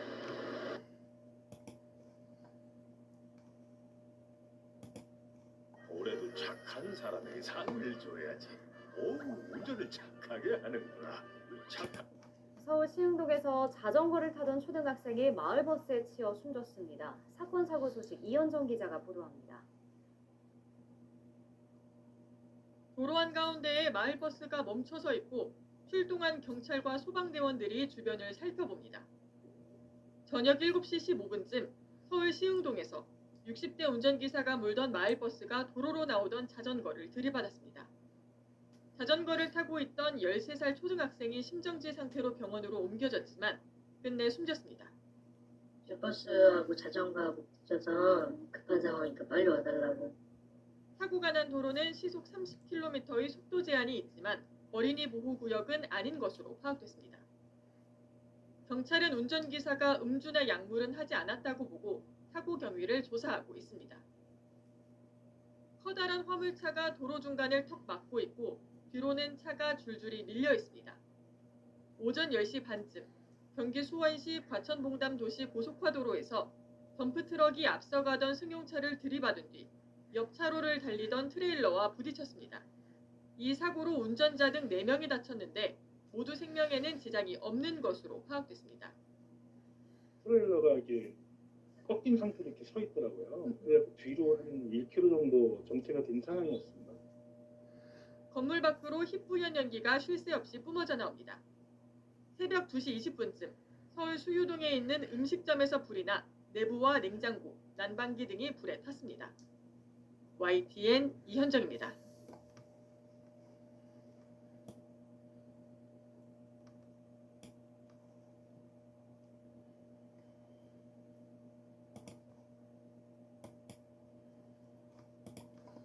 이 사고가 난 버스의 블랙박스 영상이 공개가 됐는데요. 영상 함께 보시겠습니다. 네, 버스가 양재 나들목 쪽으로 들어서고 있습니다. 이 버스에는 선글라스를 착용한 버스 기사 그리고 보시는 것처럼 승객 4명이 앉아 있습니다. 자, 일부 승객은 보시는 것처럼 단잠에 빠진 모습도 보이는데 앞서던 차량들이 차량 정체로 서서히 멈추기 시작합니다. 그런데 버스는 속도를 줄이지 않고 그대로 승용차를 향해서 돌진을 하다가 보시는 것처럼 추돌을 하고 맙니다. 논란 기사가 이제 브레이크를 그제서야 밟는 것처럼 보였는데 흰색 승용차, K5 승용차를 올라탄 버스는 앞서 있던 승용차 2대와 또 잇따라 충돌한 뒤에 가드레일을 들이받고서 멈춰섭니다. 승객들도 이렇게 이리저리 움직이는 모습을 볼 수 있는데 사고 순간에 차량 파편들이 이리저리 튀면서 그야말로 아수라장으로 변했습니다. 버스에 탄 승객들은 갑자기 발생한 사고에 정신을 차리게 되는데 자, 귀사는 또 뒤를 돌아보면서 승객들 안전을 살폈습니다. 자, 사고가 난 버스의 영상인데 크게 부서져 있습니다. 앞에 유리창이 다 부서져 있고요. 차량의 파편도 널브러져 있습니다. 자, 바깥에 설치된 카메라에는 차량들이 널브러지면서 여기저기 흩어져 있는 모습이 잡히는데 1차 조사에서 광역버스 기사 51살 김모 씨는 졸음운전으로 진술한 것으로 전해졌습니다. 또 사건을 수사하고 있는 서울 서초경찰서는 김 씨가 정신을 잠시 잃었는데 정신을 차려보니까 사고가 나 있었다고 말했다고 밝혔습니다. 과실치사 혐의로 김 씨를 입건한 경찰은 졸음운전 가능성이 큰 것으로 보고 추가 조사를 벌이고 있습니다. 다음 소식입니다. 인천공항이 있는 영종도에서 서울로 들어오는 다리 영종대교라고 있습니다. 이 영종대교에서 오늘 아침에 차량 105대가 뒤엉키는 최악의 추돌 사고가 발생했습니다. 2명이 사망하고 66명이 부상당했습니다. 원인은 안개 때문이었습니다. 노승환 기자입니다. 인천공항과 서울을 잇는 인천 영종대교. 100여 대의 차량이 상행선 상판 1.4km 구간에 처참하게 뒤엉켜 있습니다. 덤프트럭은 흰색 승용차를 완전히 덮쳤고 관광버스와 충돌한 또 다른 트럭은 전복되기 직전입니다. 곳곳에 형체를 알기 힘든 승용차들이 널브러져 있습니다. 인천공항고속도로 서울 방면 영종대교 위에서 짙은 안개 때문에 차량 105대가 추돌하는 사고가 일어났습니다. 사고가 일어난 현장은 보시는 것처럼 처참한 전쟁터를 방불케 합니다. 앞차가 쓰길래 저도 섰고 쓴 상태에서 이 뒷차가 제 차를 추돌하게 된 거였어요. 그렇게 됐습니다. 옆에 상황은 어땠나요? 그 옆에 상황도 아수라장이었었죠. 사고의 시작은 한 대형 버스였습니다. 짙은 안개 속에 3차로를 달리던 버스가 갑자기 나타난 차량을 피하려고 2차로로 급히 방향을 틀었고 그대로 택시를 들이받으면서 따라오던 차량 100여 대가 꼼짝없이 추돌을 일으킨 겁니다. 블랙박스에는 사고 당시의 아찔한 상황이 그대로 담겼습니다. 사고가 발생하면서 현장에는 경찰과 소방인력 200여 명과 구급차, 소방차 등이 총 출동해 사상자를 옮기고 현장을 수습했습니다. 경찰과 소방당국은 사고대책본부를 꾸리고 정확한 사고 경위와 책임 소재를 조사 중입니다. MBN 뉴스 노승환입니다. 내가 겨울이 되길 얼마나 기다렸는지 알아?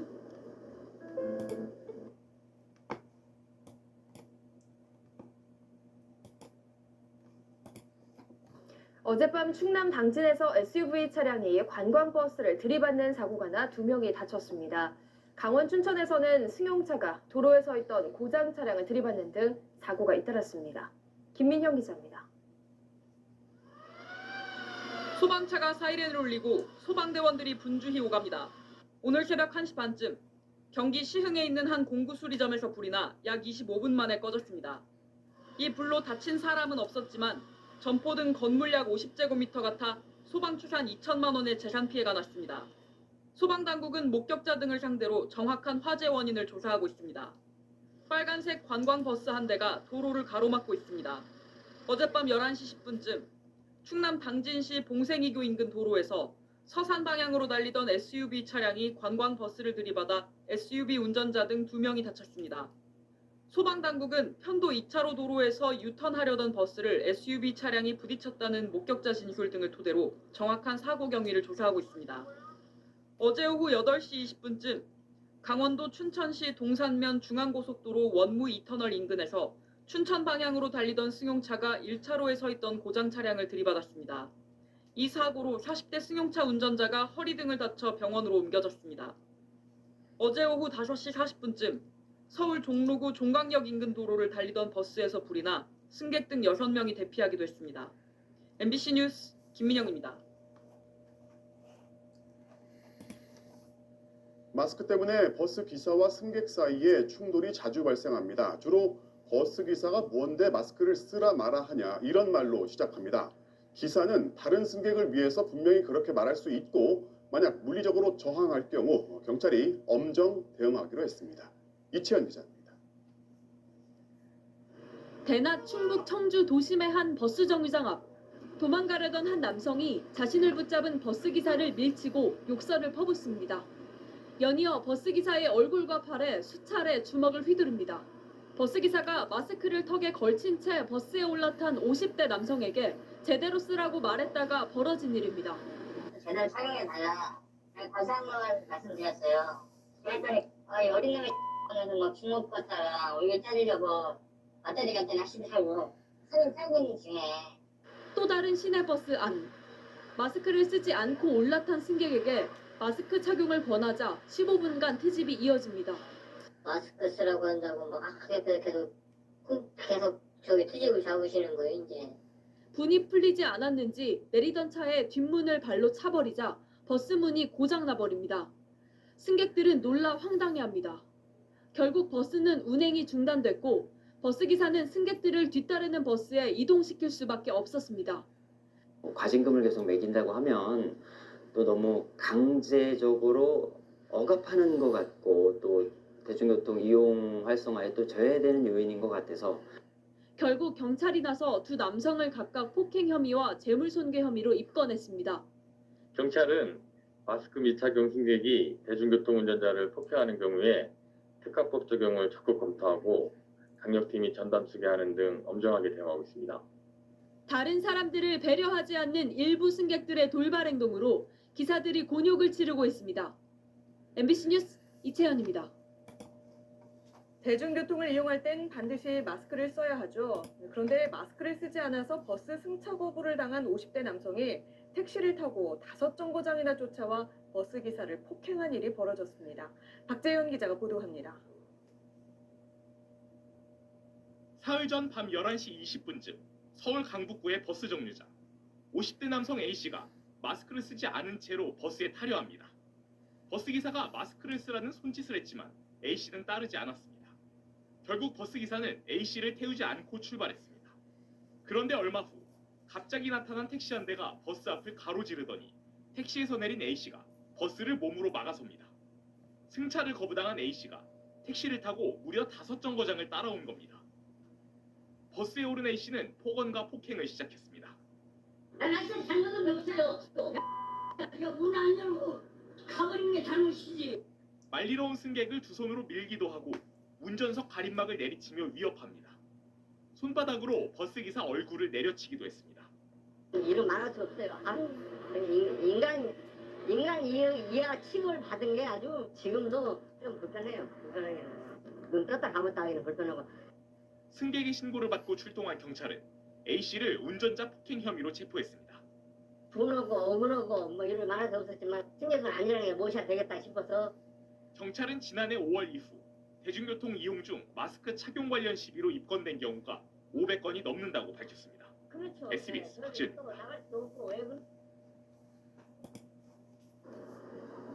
겨울을 더 사랑할 수 있게 나를 안아줘.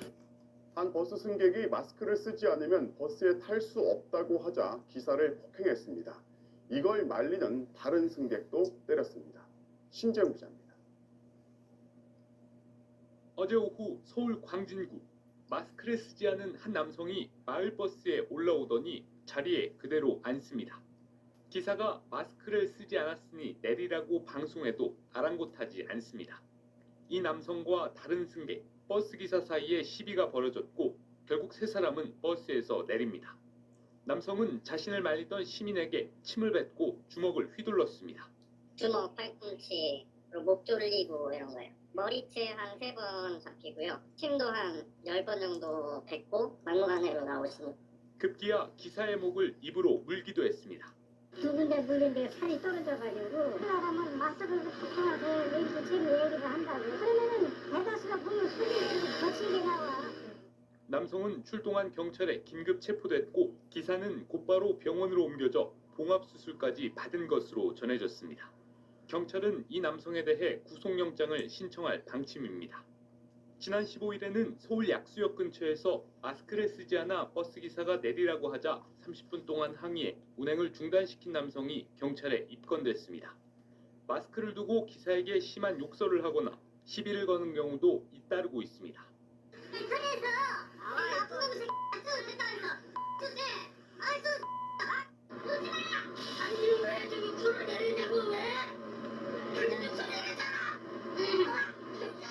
경찰은 마스크를 쓰지 않은 승객이 승차 거부를 따르지 않고 운행을 방해하는 경우 엄중히 대응하겠다고 밝혔습니다. MBC 뉴스 신재웅입니다.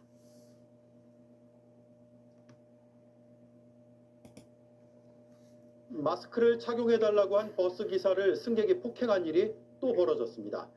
기사는 운전 중이었습니다. 승객들까지 위험했습니다.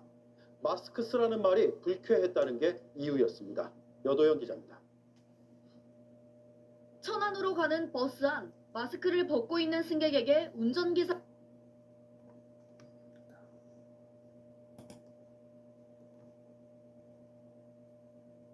마스크를 벗고 있는 승객에게 운전기사가 다가갑니다. 계속 통화를 했는지 혼자 뭔 얘기를 막 하는데 마스크를 왜 벗고 있는 거냐 도대체 하고 다그쳤죠. 깜깜해서 왔을 때요. 마스크를 쓰라고 말한 뒤 다시 운전대를 잡습니다. 다른 방향 CCTV로 버스가 운행 중인 게 분명히 보입니다. 그런데 승객이 다가와 물병으로 운전자의 얼굴을 때리기 시작합니다. 이딴 것이 운전이나 잘하지 뭐 어쩌고저쩌고 하면서 이렇게 민 것처럼 보이는데 그 때려가지고 내 안경 태가 끊어졌어요. 지금 블루투스랑 안경이랑 다 날라갔거든요. 운행을 하고 있는 상태에서 그러니까. 가해자 외에도 5명의 승객이 타고 있었습니다. 터미널에 도착한 후에도 폭행이 이어집니다. 버스에서 내리더니 자리를 떠나지 않고 마스크를 벗습니다. 그러더니 바닥에 있는 물병을 들어 기사에게 던집니다. 경찰이 오고서야 10분간의 폭행이 멈췄습니다. 이 여성은 운전기사가 지적한 게 화가 났다고 설명한 것으로 전해졌습니다. 운행 중인 차량의 운전자를 때리면 특정범죄 가중처벌법에 따라 처벌받게 됩니다.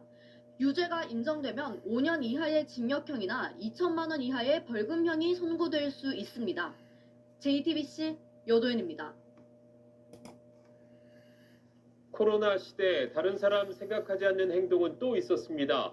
버스 기사가 마스크 안 쓴 50대 남성을 규정대로 태우지 않았습니다. 그랬더니 택시를 타고 5정거장을 쫓아와서 기사를 폭행했습니다. 박재현 기자의 단독 보도입니다. 그제밤 11시 20분쯤 서울 강북구의 버스 정류장. 50대 남성 A씨가 마스크를 쓰지 않은 채로 버스에 타려합니다. 버스 기사가 마스크를 쓰라는 손짓을 했지만 A씨는 따르지 않았습니다. 결국 버스 기사는 A씨를 태우지 않고 출발했습니다. 그런데 얼마 후 갑자기 나타난 택시 한 대가 버스 앞을 가로지르더니 택시에서 내린 A씨가 버스를 몸으로 막아섭니다. 승차를 거부당한 A씨가 택시를 타고 무려 5정거장을 따라온 겁니다. 버스에 오른 A씨는 폭언과 폭행을 시작했습니다. 나는 잘못한 게 없어요. 이거 문 안 열고 가버린 게 잘못이지. 말리러 온 승객을 두 손으로 밀기도 하고 운전석 가림막을 내리치며 위협합니다. 손바닥으로 버스기사 얼굴을 내려치기도 했습니다. 이런 말할 수 없어요. 인간 이하 침을 받은 게 아주 지금도 좀 불편해요. 불편하게. 눈 떴다 감았다 하기는 불편하고. 승객이 신고를 받고 출동한 경찰은 A씨를 운전자 폭행 혐의로 체포했습니다. 분하고 억울하고 뭐 이런 말할 수 없었지만 승객은 안전하게 모셔야 되겠다 싶어서. 경찰은 지난해 5월 이후 대중교통 이용 중 마스크 착용 관련 시비로 입건된 경우가 500건이 넘는다고 밝혔습니다. 그렇죠. SBS 네, 박지현입니다. 왜 그런 거냐 또. 수익률이 중요한 내 연금.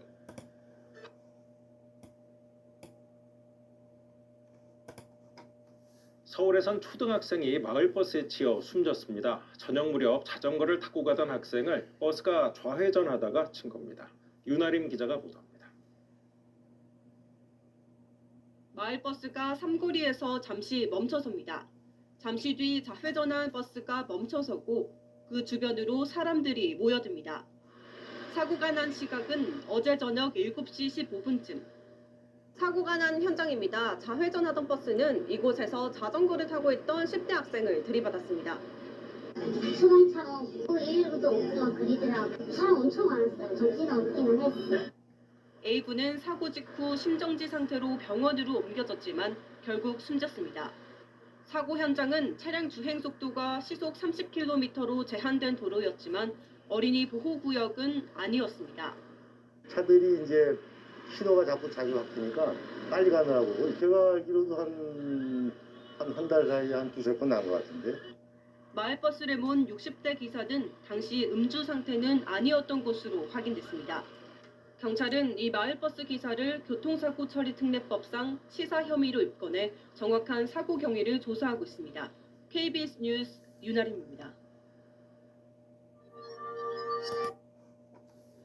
서울 시흥동에서 자전거를 타던 초등학생이 마을버스에 치여 숨졌습니다. 사건 사고 소식 이현정 기자가 전해드립니다. 도로 한가운데에 마을버스가 멈춰서 있고 출동한 경찰과 소방대원들이 주변을 살펴봅니다. 저녁 7시 15분쯤 서울 시흥동에서 60대 운전기사가 몰던 마을버스가 도로로 나오던 자전거를 들이받았습니다. 자전거를 타고 있던 13살 초등학생이 심정지 상태로 병원으로 옮겨졌지만 끝내 숨졌습니다. 버스하고 자전거하고 붙여서 급한 상황이니까 빨리 와달라고. 사고가 난 도로는 시속 30km의 속도 제한이 있지만 어린이 보호구역은 아닌 것으로 파악됐습니다. 경찰은 운전기사가 음주나 약물은 하지 않았다고 보고 사고 경위를 조사하고 있습니다. 커다란 화물차가 도로 중간을 턱 막고 있고 뒤로는 차가 줄줄이 밀려 있습니다. 오전 10시 반쯤 경기 수원시 과천봉담 도시 고속화도로에서 덤프트럭이 앞서가던 승용차를 들이받은 뒤 옆 차로를 달리던 트레일러와 부딪혔습니다. 이 사고로 운전자 등 4명이 다쳤는데 모두 생명에는 지장이 없는 것으로 파악됐습니다. 트레일러가 이게 꺾인 상태로 이렇게 서 있더라고요. 그래서 뒤로 한 1km 정도 정체가 된 상황이었습니다. 건물 밖으로 희뿌연 연기가 쉴 새 없이 뿜어져 나옵니다. 새벽 2시 20분쯤 서울 수유동에 있는 음식점에서 불이 나 내부와 냉장고, 난방기 등이 불에 탔습니다. YTN 이현정입니다. 부산 기장군의 한 사거리에서 자전거를 타던 중학생이 우회전하던 학원 버스에 치여 숨졌습니다. 우회전할 때 전방에 적색 신호가 있는 상태라면 차를 일단 멈춰야 하는데 이걸 어긴 건 아닌지 경찰이 조사 중입니다. 구석찬 기자입니다. 보행 신호가 지나고 인도로 몰린 사람들 사이로 자전거를 탄 중학생이 뒤섞입니다. 보행자들을 피해 오른편 횡단보도 쪽으로 나서는 순간 우회전하던 학원 버스에 치여 쓰러집니다. 지나던 시민들은 깜짝 놀라 비명을 지르고 뒷걸음질 칩니다. 어제 오후 4시쯤 부산 정관읍 한 사거리에서 발생한 사고 모습입니다. 아이가 아니니까 차로 가는데 뒤로 가려고 하면서 버스랑 같이 바꾸셔서 크게 다친 중학생은 결국 숨졌습니다. 사고는 횡단보도 보행 신호가 끝난 직후 일어났습니다. 전방에는 적색 신호등이 들어와 있었습니다. 지난해 시행된 도로교통법대로라면 전방이 적색 신호일 땐 우회전 차량은 횡단보도 앞에서 일시 정지해야 합니다. 그런 뒤 좌우를 살피고 서행해야 합니다. 일시 정지에 한글로 안 보이는데 다른 영상을 좀 더 찾고 있는 중입니다. 그 부분을 좀 더 판단했는데 버스 기사는 자전거가 사각지대로 들어오는 바람에 보이지 않았다고 진술했습니다. 지난달 인천에서도 횡단보도를 건너던 60대 여성이 우회전 차량에 치여 숨지는 등 사고는 반복되고 있습니다. 현장 단속을 늘리고 우회전용 신호등을 설치해야 한다는 지적은 계속되고 있습니다. 그것보다 더 중요한 건 조금 더 천천히 주위를 살피는 겁니다. JTBC 구석찬입니다. 안녕하세요. 뉴스룸 앵커 최지원입니다. JTBC 뉴스룸을 시청해주신 여러분 고맙습니다. 더 많은 소식은 JTBC 뉴스 채널에서 만나보시기 바랍니다. MG 새마을금고에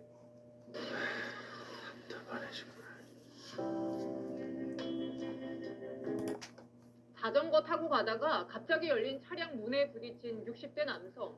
일어날 새도 없이 지나가던 버스에 치여서 숨졌습니다. 신선미 기자입니다. 도로변에 주차하는 트럭. 트럭 옆을 지나던 자전거가 버스 바퀴에 깔려 뒤엉킵니다. 잠시 후 경찰과 소방이 현장에 도착해 수습에 나섭니다. 사고가 난 건 어제 오전 9시 10분쯤. 주차구역에 주차한 트럭 운전자가 차문을 열다 60대 남성 A씨가 타고 있던 자전거와 부딪혔습니다. 충격에 A씨는 도로 쪽으로 쓰러졌고 같은 차로를 달리던 버스에 치인 겁니다. A씨는 그 자리에서 숨졌습니다. 그 남자분 소리가 아 하면서 처음 들어보는 그런 소리를 듣고 엄청 처참했어요. 저도 어제 밥도 하루 종일 못 먹고. 경찰은 트럭 운전자와 버스 기사를 상대로 안전수칙 준수 여부를 조사하고 있습니다. 좁은 골목길이나 도로변에서 차량 문을 열고 내릴 때는 반드시 후방을 확인하는 게 중요합니다. 사이드 미러로 1차적으로 확인하고 몸을 돌려서 후방에 자전거라든지 보행자가 없는지 확인한 다음에 문을 여는 것이 보다 안전하겠습니다. 경찰은 문 반대쪽 손으로 문을 열고 내리는 덧치리치를 활용할 것을 당부하고 있습니다. 반대쪽 손을 쓰면 자연히 몸이 돌아가 후방 상황을 확인할 수 있어 개문 사고를 막는 데 도움이 됩니다. 채널A 뉴스 신선미입니다. 시청자 여러분, JTBC 뉴스룸을 시작하겠습니다. 사람들이 많이 오가는 수원역 환승센터에서 승객을 태우고 출발하려던 버스가 이렇게 갑자기 인도로 돌진해 시민들을 덮쳤습니다. 길을 건너려던 70대 여성이 버스에 깔려 숨졌고 모두 17명이 다쳤는데 그중 2명은 중상입니다. 왜 이런 사고가 났는지 경찰이 조사하고 있는데요. 일단 버스 기사가 실수로 브레이크 대신 엑셀을 밟았다고 진술한 걸로 알려졌습니다. 먼저 사고 현장으로 가보겠습니다. 자, 이승환 기자, 지금 거기가 그 버스 정류장이죠? 어쩌다 이런 사고가 난 겁니까? 네, 제 뒤로 부서진 버스 노선 안내판이 보이실 겁니다. 근처를 지나는 사람들이 다칠 수 있어서 이렇게 천으로 묶어놓은 건데요. 버스는 제가 서 있는 이곳 정류장에서 승객을 태운 뒤 출발했습니다. 이 안내판을 들이받았고요. 그런 뒤 3m 정도 앞 저 신호등까지 부딪힌 뒤에야 멈춰섰습니다. 70대 여성 1명이 숨졌고 17명이 중경상을 입었습니다. 버스는 4시간 전쯤에 견인했고 지금은 주변 정리도 마친 상황입니다. 사고 직후 제가 도착했을 땐 버스가 인도 한복판을 가로막고 있었고요. 바닥은 부서진 잔해와 시민들의 핏자국이 뒤섞여 있었습니다. 주변 목격자들은 충격에 빠진 모습이었습니다. 네, 목격자들 이야기도 좀 들어봤습니까? 네, 저희가 만난 목격자들 모두 정말 순식간에 일어난 사고였다고 말했습니다. 대낮인 데다가 사고가 날 만한 상황이 아니었기 때문에 더 충격이 컸습니다. 한 시민은 건물이 무너지는 듯한 큰 소리가 나서 뒤돌아보니 보행로에 올라탄 버스가 부서져 있었다. 현실이 아닌 듯 했다고 말했습니다. 또 다른 목격자는 사고 뒤 승객들이 급히 버스에서 내렸는데 정신이 없어 보였다고 했습니다. 버스에 치인 사람들은 일어나지도 못하고 비명과 신음이 가득했습니다. 119에 신고한 목격자 얘기 들어보겠습니다. 엄청 큰 소리가 나서 철골이 무너져 내리는 소리가 나서 건넜다가 다시 여기로 왔고요. 사람 한 분이 깔려 계셨어요. 네, 게다가 그 사고가 난 곳이 특히나 유동인구가 많은 곳 아닌가요? 네, 이곳 환승센터는 수원역 2층에 있다고 보시면 됩니다. 제 옆에 있는 횡단보도 하나만 건너면 기차역과 지하철역, 대형 쇼핑몰로 바로 갈 수가 있는데요. 그만큼 유동인구가 많은 곳입니다. 그래서 이곳을 지나는 시민들은 내게도 일어날 수 있었다는 그런 반응이 많았고요. 또 어떻게 이 지점에서 사고가 난 건지 의아해하기도 했습니다. 지금까지 수원역 환승센터에서 JTBC 이승환입니다. 네, 경찰이 정확한 사고 원인을 지금 조사 중인데 버스 기사가 실수로 브레이크 대신 엑셀을 밟은 걸로 전해집니다. 승객이 현금을 냈는데 거스름돈이 안 나와 자리에서 일어서서 확인하다가 이렇게 됐다고 진술했다는데 계속해서 정인아 기자가 보도합니다. 정류장에서 서서히 출발한 버스는 멈추는 기색이 없었습니다. 도로에 아무것도 없는 것처럼 무심히 전진했습니다. 인도를 밟고 올라선 뒤엔 오히려 속도가 높아졌습니다. 대낮인 데다 속도 나기 힘든 곳에서 큰 사고가 나자 급발진이 아니냐는 분석부터 나왔습니다. 하지만 버스 후미등을 보면 빨간불이 들어오지 않습니다. 브레이크 페달을 밟지 않았다는 얘기입니다. 실제 이 버스, 제동장치와 엔진에는 문제가 없었습니다. 며칠째 강추위에 도로가 얼었던 것 아니냐는 추측도 나왔지만 아니었습니다. 밀성길이 있거나 이런 상황은 아니었습니다.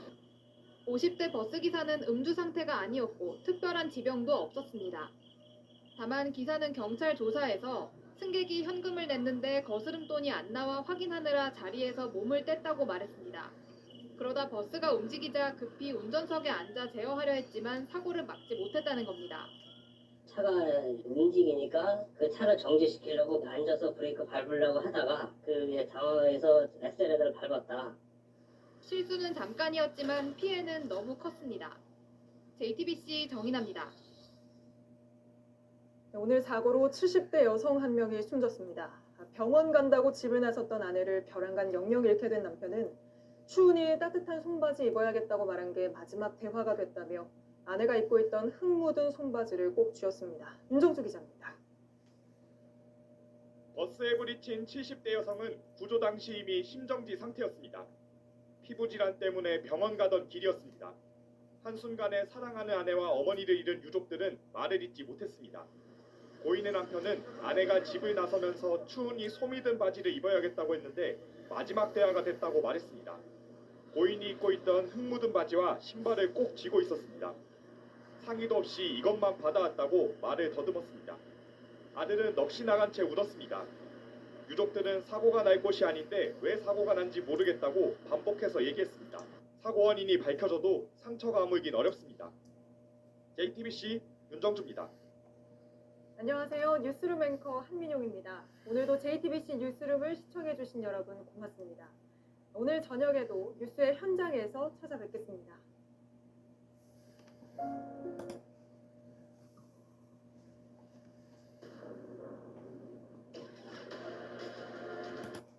다음 소식입니다. 오늘 낮 수원역 환승센터에서 시내버스가 갑자기 인도로 돌진해 한 명이 숨지고 15명이 다쳤습니다. 승강장에서 막 출발한 버스가 신호를 기다리고 있던 사람들을 덮친 겁니다. 경찰은 그 버스 운전자가 실수로 브레이크 대신 가속 페달을 밟아 사고가 난 걸로 보고 있습니다. 최성훈 기자가 취재했습니다. 시내버스가 정류장에 서 있고 승객들이 차례로 올라탑니다. 버스 앞 인도에는 길을 건너려는 시민들이 신호를 기다리며 서 있습니다. 승객이 모두 타자 버스 앞문이 닫히고 서서히 움직이기 시작합니다. 그런데 차도가 아닌 인도 쪽을 향해 가속하면서 시민들을 그대로 덮칩니다. 버스는 기둥을 들이받은 뒤에야 멈춰섰습니다. 엄청 큰 소리가 나서 철골이 무너져 내리는 소리가 나서 사람 한 분이 깔려 계셨어요. 이제 누워 계셨던 분 몇 분 더 있었고요. 오늘 낮 1시 반쯤 경기 수원시에 있는 수원역 2층 환승센터에서 시내버스가 시민들을 덮치는 사고가 났습니다. 이 사고로 70대 여성 1명이 숨지고 2명이 크게 다쳤습니다. 버스 운전기사와 승객 등 13명도 병원으로 옮겨져 치료를 받았습니다. 경찰 조사 결과 50대 버스 운전기사가 운전 실수로 사고를 낸 걸로 파악됐습니다. 운전기사는 요금기계에서 거스름돈이 나오지 않아 살펴보려 일어났다가 버스가 갑자기 움직여 페달을 잘못 밟았다고 진술했습니다.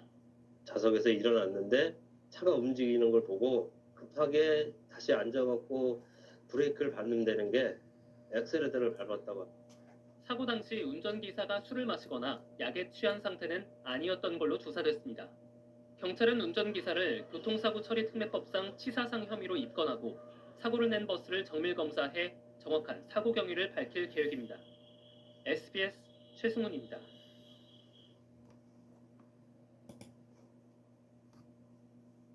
네, 경찰이 정확한 사고 원인을 지금 조사 중인데 버스 기사가 실수로 브레이크 대신 X를 밟은 걸로 전해집니다.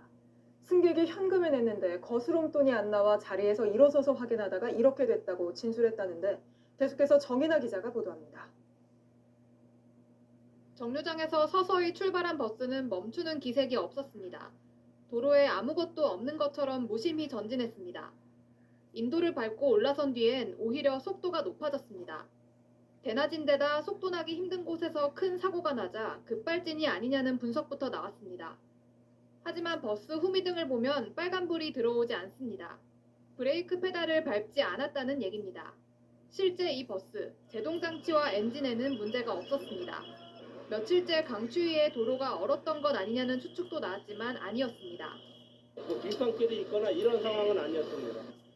50대 버스 기사는 음주 상태가 아니었고 특별한 지병도 없었습니다. 다만 기사는 경찰 조사에서 승객이 현금을 냈는데 거스름돈이 안 나와 확인하느라 자리에서 몸을 뗐다고 말했습니다. 그러다 버스가 움직이자 급히 운전석에 앉아 제어하려 했지만 사고를 막지 못했다는 겁니다. 차가 움직이니까 그 차를 정지시키려고 앉아서 브레이크 밟으려고 하다가 그 당황해서 엑셀레터를 밟았다. 실수는 잠깐이었지만 피해는 너무 컸습니다. JTBC 정인아입니다. 안녕하세요. 뉴스룸 앵커 한민용입니다. 오늘도 JTBC 뉴스룸을 시청해주신 여러분 고맙습니다. 오늘 저녁에도 뉴스의 현장에서 찾아뵙겠습니다.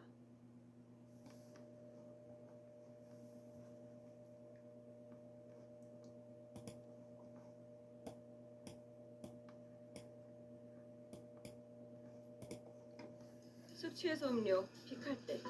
수치 안 남는 건 1순위. 봄향기가 짙어지면서 나들이 떠나는 분들 많다 보니까 관광버스 사고도 잇따르고 있습니다. 덤프트럭과 관광버스가 충돌하면서 28명이 부상을 입는 사고도 있었습니다. 오태인 기자입니다. 신호에 걸린 관광버스가 정지선에 맞춰 섭니다. 뒤따라 승용차도 서고 마지막으로 지게차가 정차하는 순간 덤프트럭이 갑자기 정지선에 선 차들을 잇따라 들이받습니다. 이 사고로 버스 탑승객과 승용차 운전자 등 28명이 다쳤습니다. 다행히 버스 승객들은 안전띠를 매 크게 다치지 않았습니다. 경찰은 덤프트럭 운전기사가 신호를 위반해 사고가 난 것으로 보고 정확한 사고 경위를 조사하고 있습니다.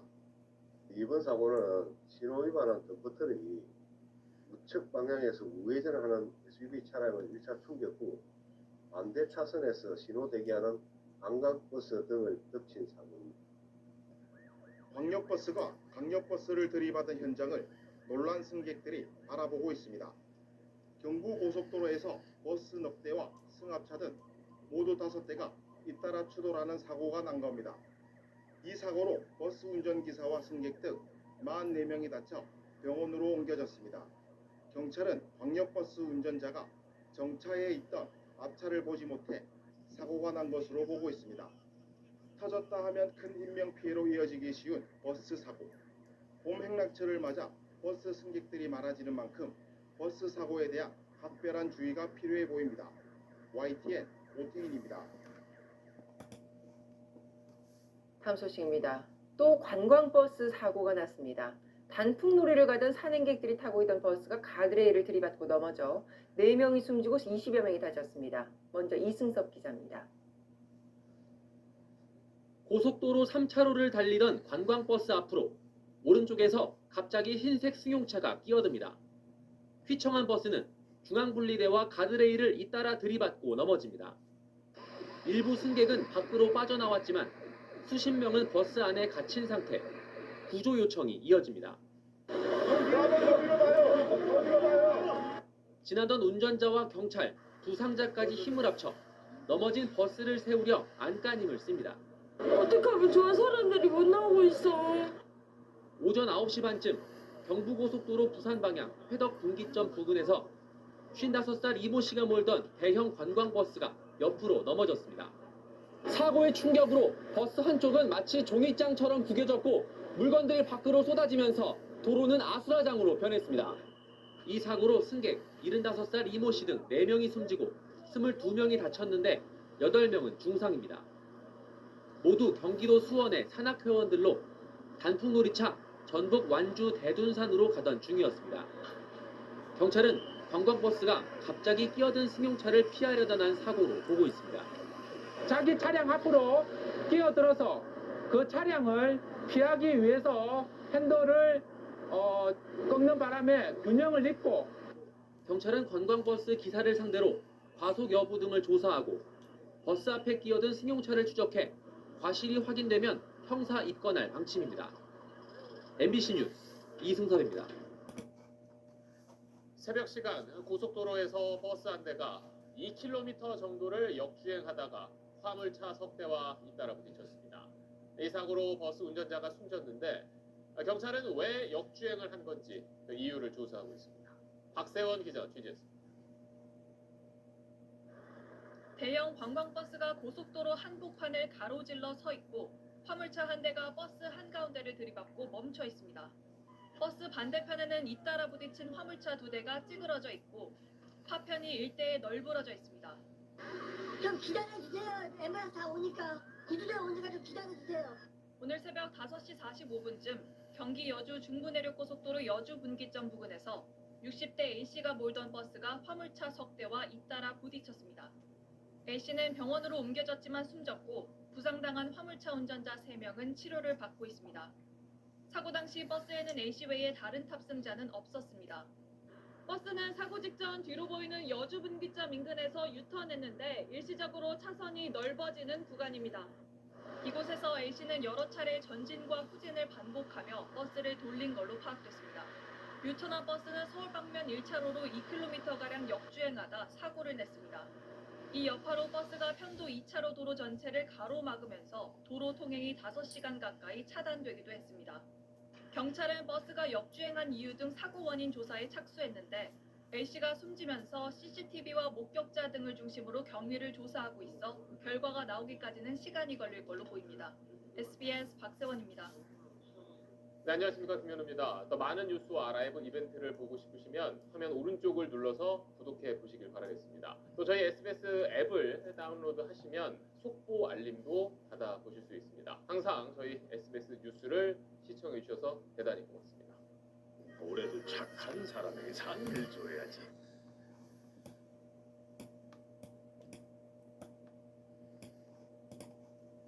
네, 본격적인 장마로 전국에 많은 비가 내리면서 빗길 교통사고가 잇따랐습니다. 시내버스가 빗길에 미끄러져 인도로 돌진하는가 하면 가드레일을 들이받은 시외버스가 눈에 빠져 승객 6명이 다치기도 했습니다. 최현 기자의 보도입니다. 시내버스가 인도 위로 올라갔습니다. 경남 창원시 마산하포구 도로를 달리던 시내버스가 가로수를 들이받은 뒤 인도로 돌진했습니다. 사고버스는 사고지로 향하던 중이어서 승객은 타고 있지 않았습니다. 다행히 인도에도 사람이 없어 다친 사람은 없었습니다. 경찰은 버스가 내리막 빗길에 미끄러진 것으로 보고 있습니다. 강원도 고성군 간성읍에서는 시외버스가 논으로 돌진했습니다. 빗길에 가드레일과 부딪힌 뒤 도로를 벗어나면서 난 사고입니다. 버스에 타고 있던 8명 가운데 6명이 다쳐 병원으로 옮겨졌습니다. 이에 앞서 경기도 여주시 영동고속도로에서는 덤프트럭이 미끄러져 넘어지는 사고가 났습니다. 이 사고로 트럭에 담겼던 토사물이 도로로 쏟아져 1시간가량 정체가 빚어졌습니다. 고속도로 순찰대는 앞서 달리던 화물차가 빗길에 미끄러지자 뒤따르던 덤프트럭이 이를 피하려다 사고가 난 것으로 보고 있습니다. 1톤 트럭과 SUV 승용차의 앞부분이 크게 찌그러졌습니다. 마주오던 1톤 트럭과 SUV 승용차가 충돌한 겁니다. 이 사고로 40대 트럭 운전자 등 3명이 크게 다쳤습니다. 경찰은 트럭 운전자가 술을 마시고 운전한 것으로 보고 정확한 사고 원인을 조사하고 있습니다. YTN 최하영입니다. 서울의 한 초등학교 근처에서 초등학생이 마을버스에 치여 숨졌습니다. 경찰은 운전자가 스쿨존 제한 속도인 시속 30km를 지켰는지 조사 중입니다. 이 밖에 밤사이 사건 사고 고정현 기자입니다. 누군가 도로를 급하게 가로질러가고 잠시 뒤 내려오던 버스가 뒤늦게 멈춰섭니다. 어제 오후 5시쯤 서울 상도동에 있는 한 스쿨존에서 초등학교 1학년인 A양이 마을버스에 치여 숨졌습니다. 편도 1차로의 폭이 좁은 도로였지만 내리막길로 내려오던 마을버스 운전기사는 길을 건너던 초등학생을 미처 피하지 못했습니다. 길을 건넌 A양이 건너편에 있던 친구를 보기 위해 다시 길을 건너려다 참변을 당한 겁니다. 애기 그냥 있고 그 기사는 그냥 일단 죄를 진 것처럼 그냥 이러고 일단 자기 차에 또 애기가 그랬으니까 그냥 너무 뭐 안 됐고 뭐 슬프노니까 그냥 누워 있더라고. 마을버스 운전기사 64살 윤모 씨는 경찰 조사에서 A양을 보지 못했다고 진술했습니다. 경찰은 윤 씨를 교통사고 처리 특례법 위반 혐의로 불구속 입건하고 스쿨존 제한 속도인 시속 30km를 지켰는지 여부를 조사 중입니다. 어젯밤 9시 15분쯤 울산시 울주군에 있는 기와집에서 불이 나 2시간 만에 꺼졌습니다. 화재 당시 사람이 없어 인명피해는 없었지만 기와집과 근처 임야 등을 태워 소방추산 2,500만 원의 재산 피해를 냈습니다. SBS 오정현입니다.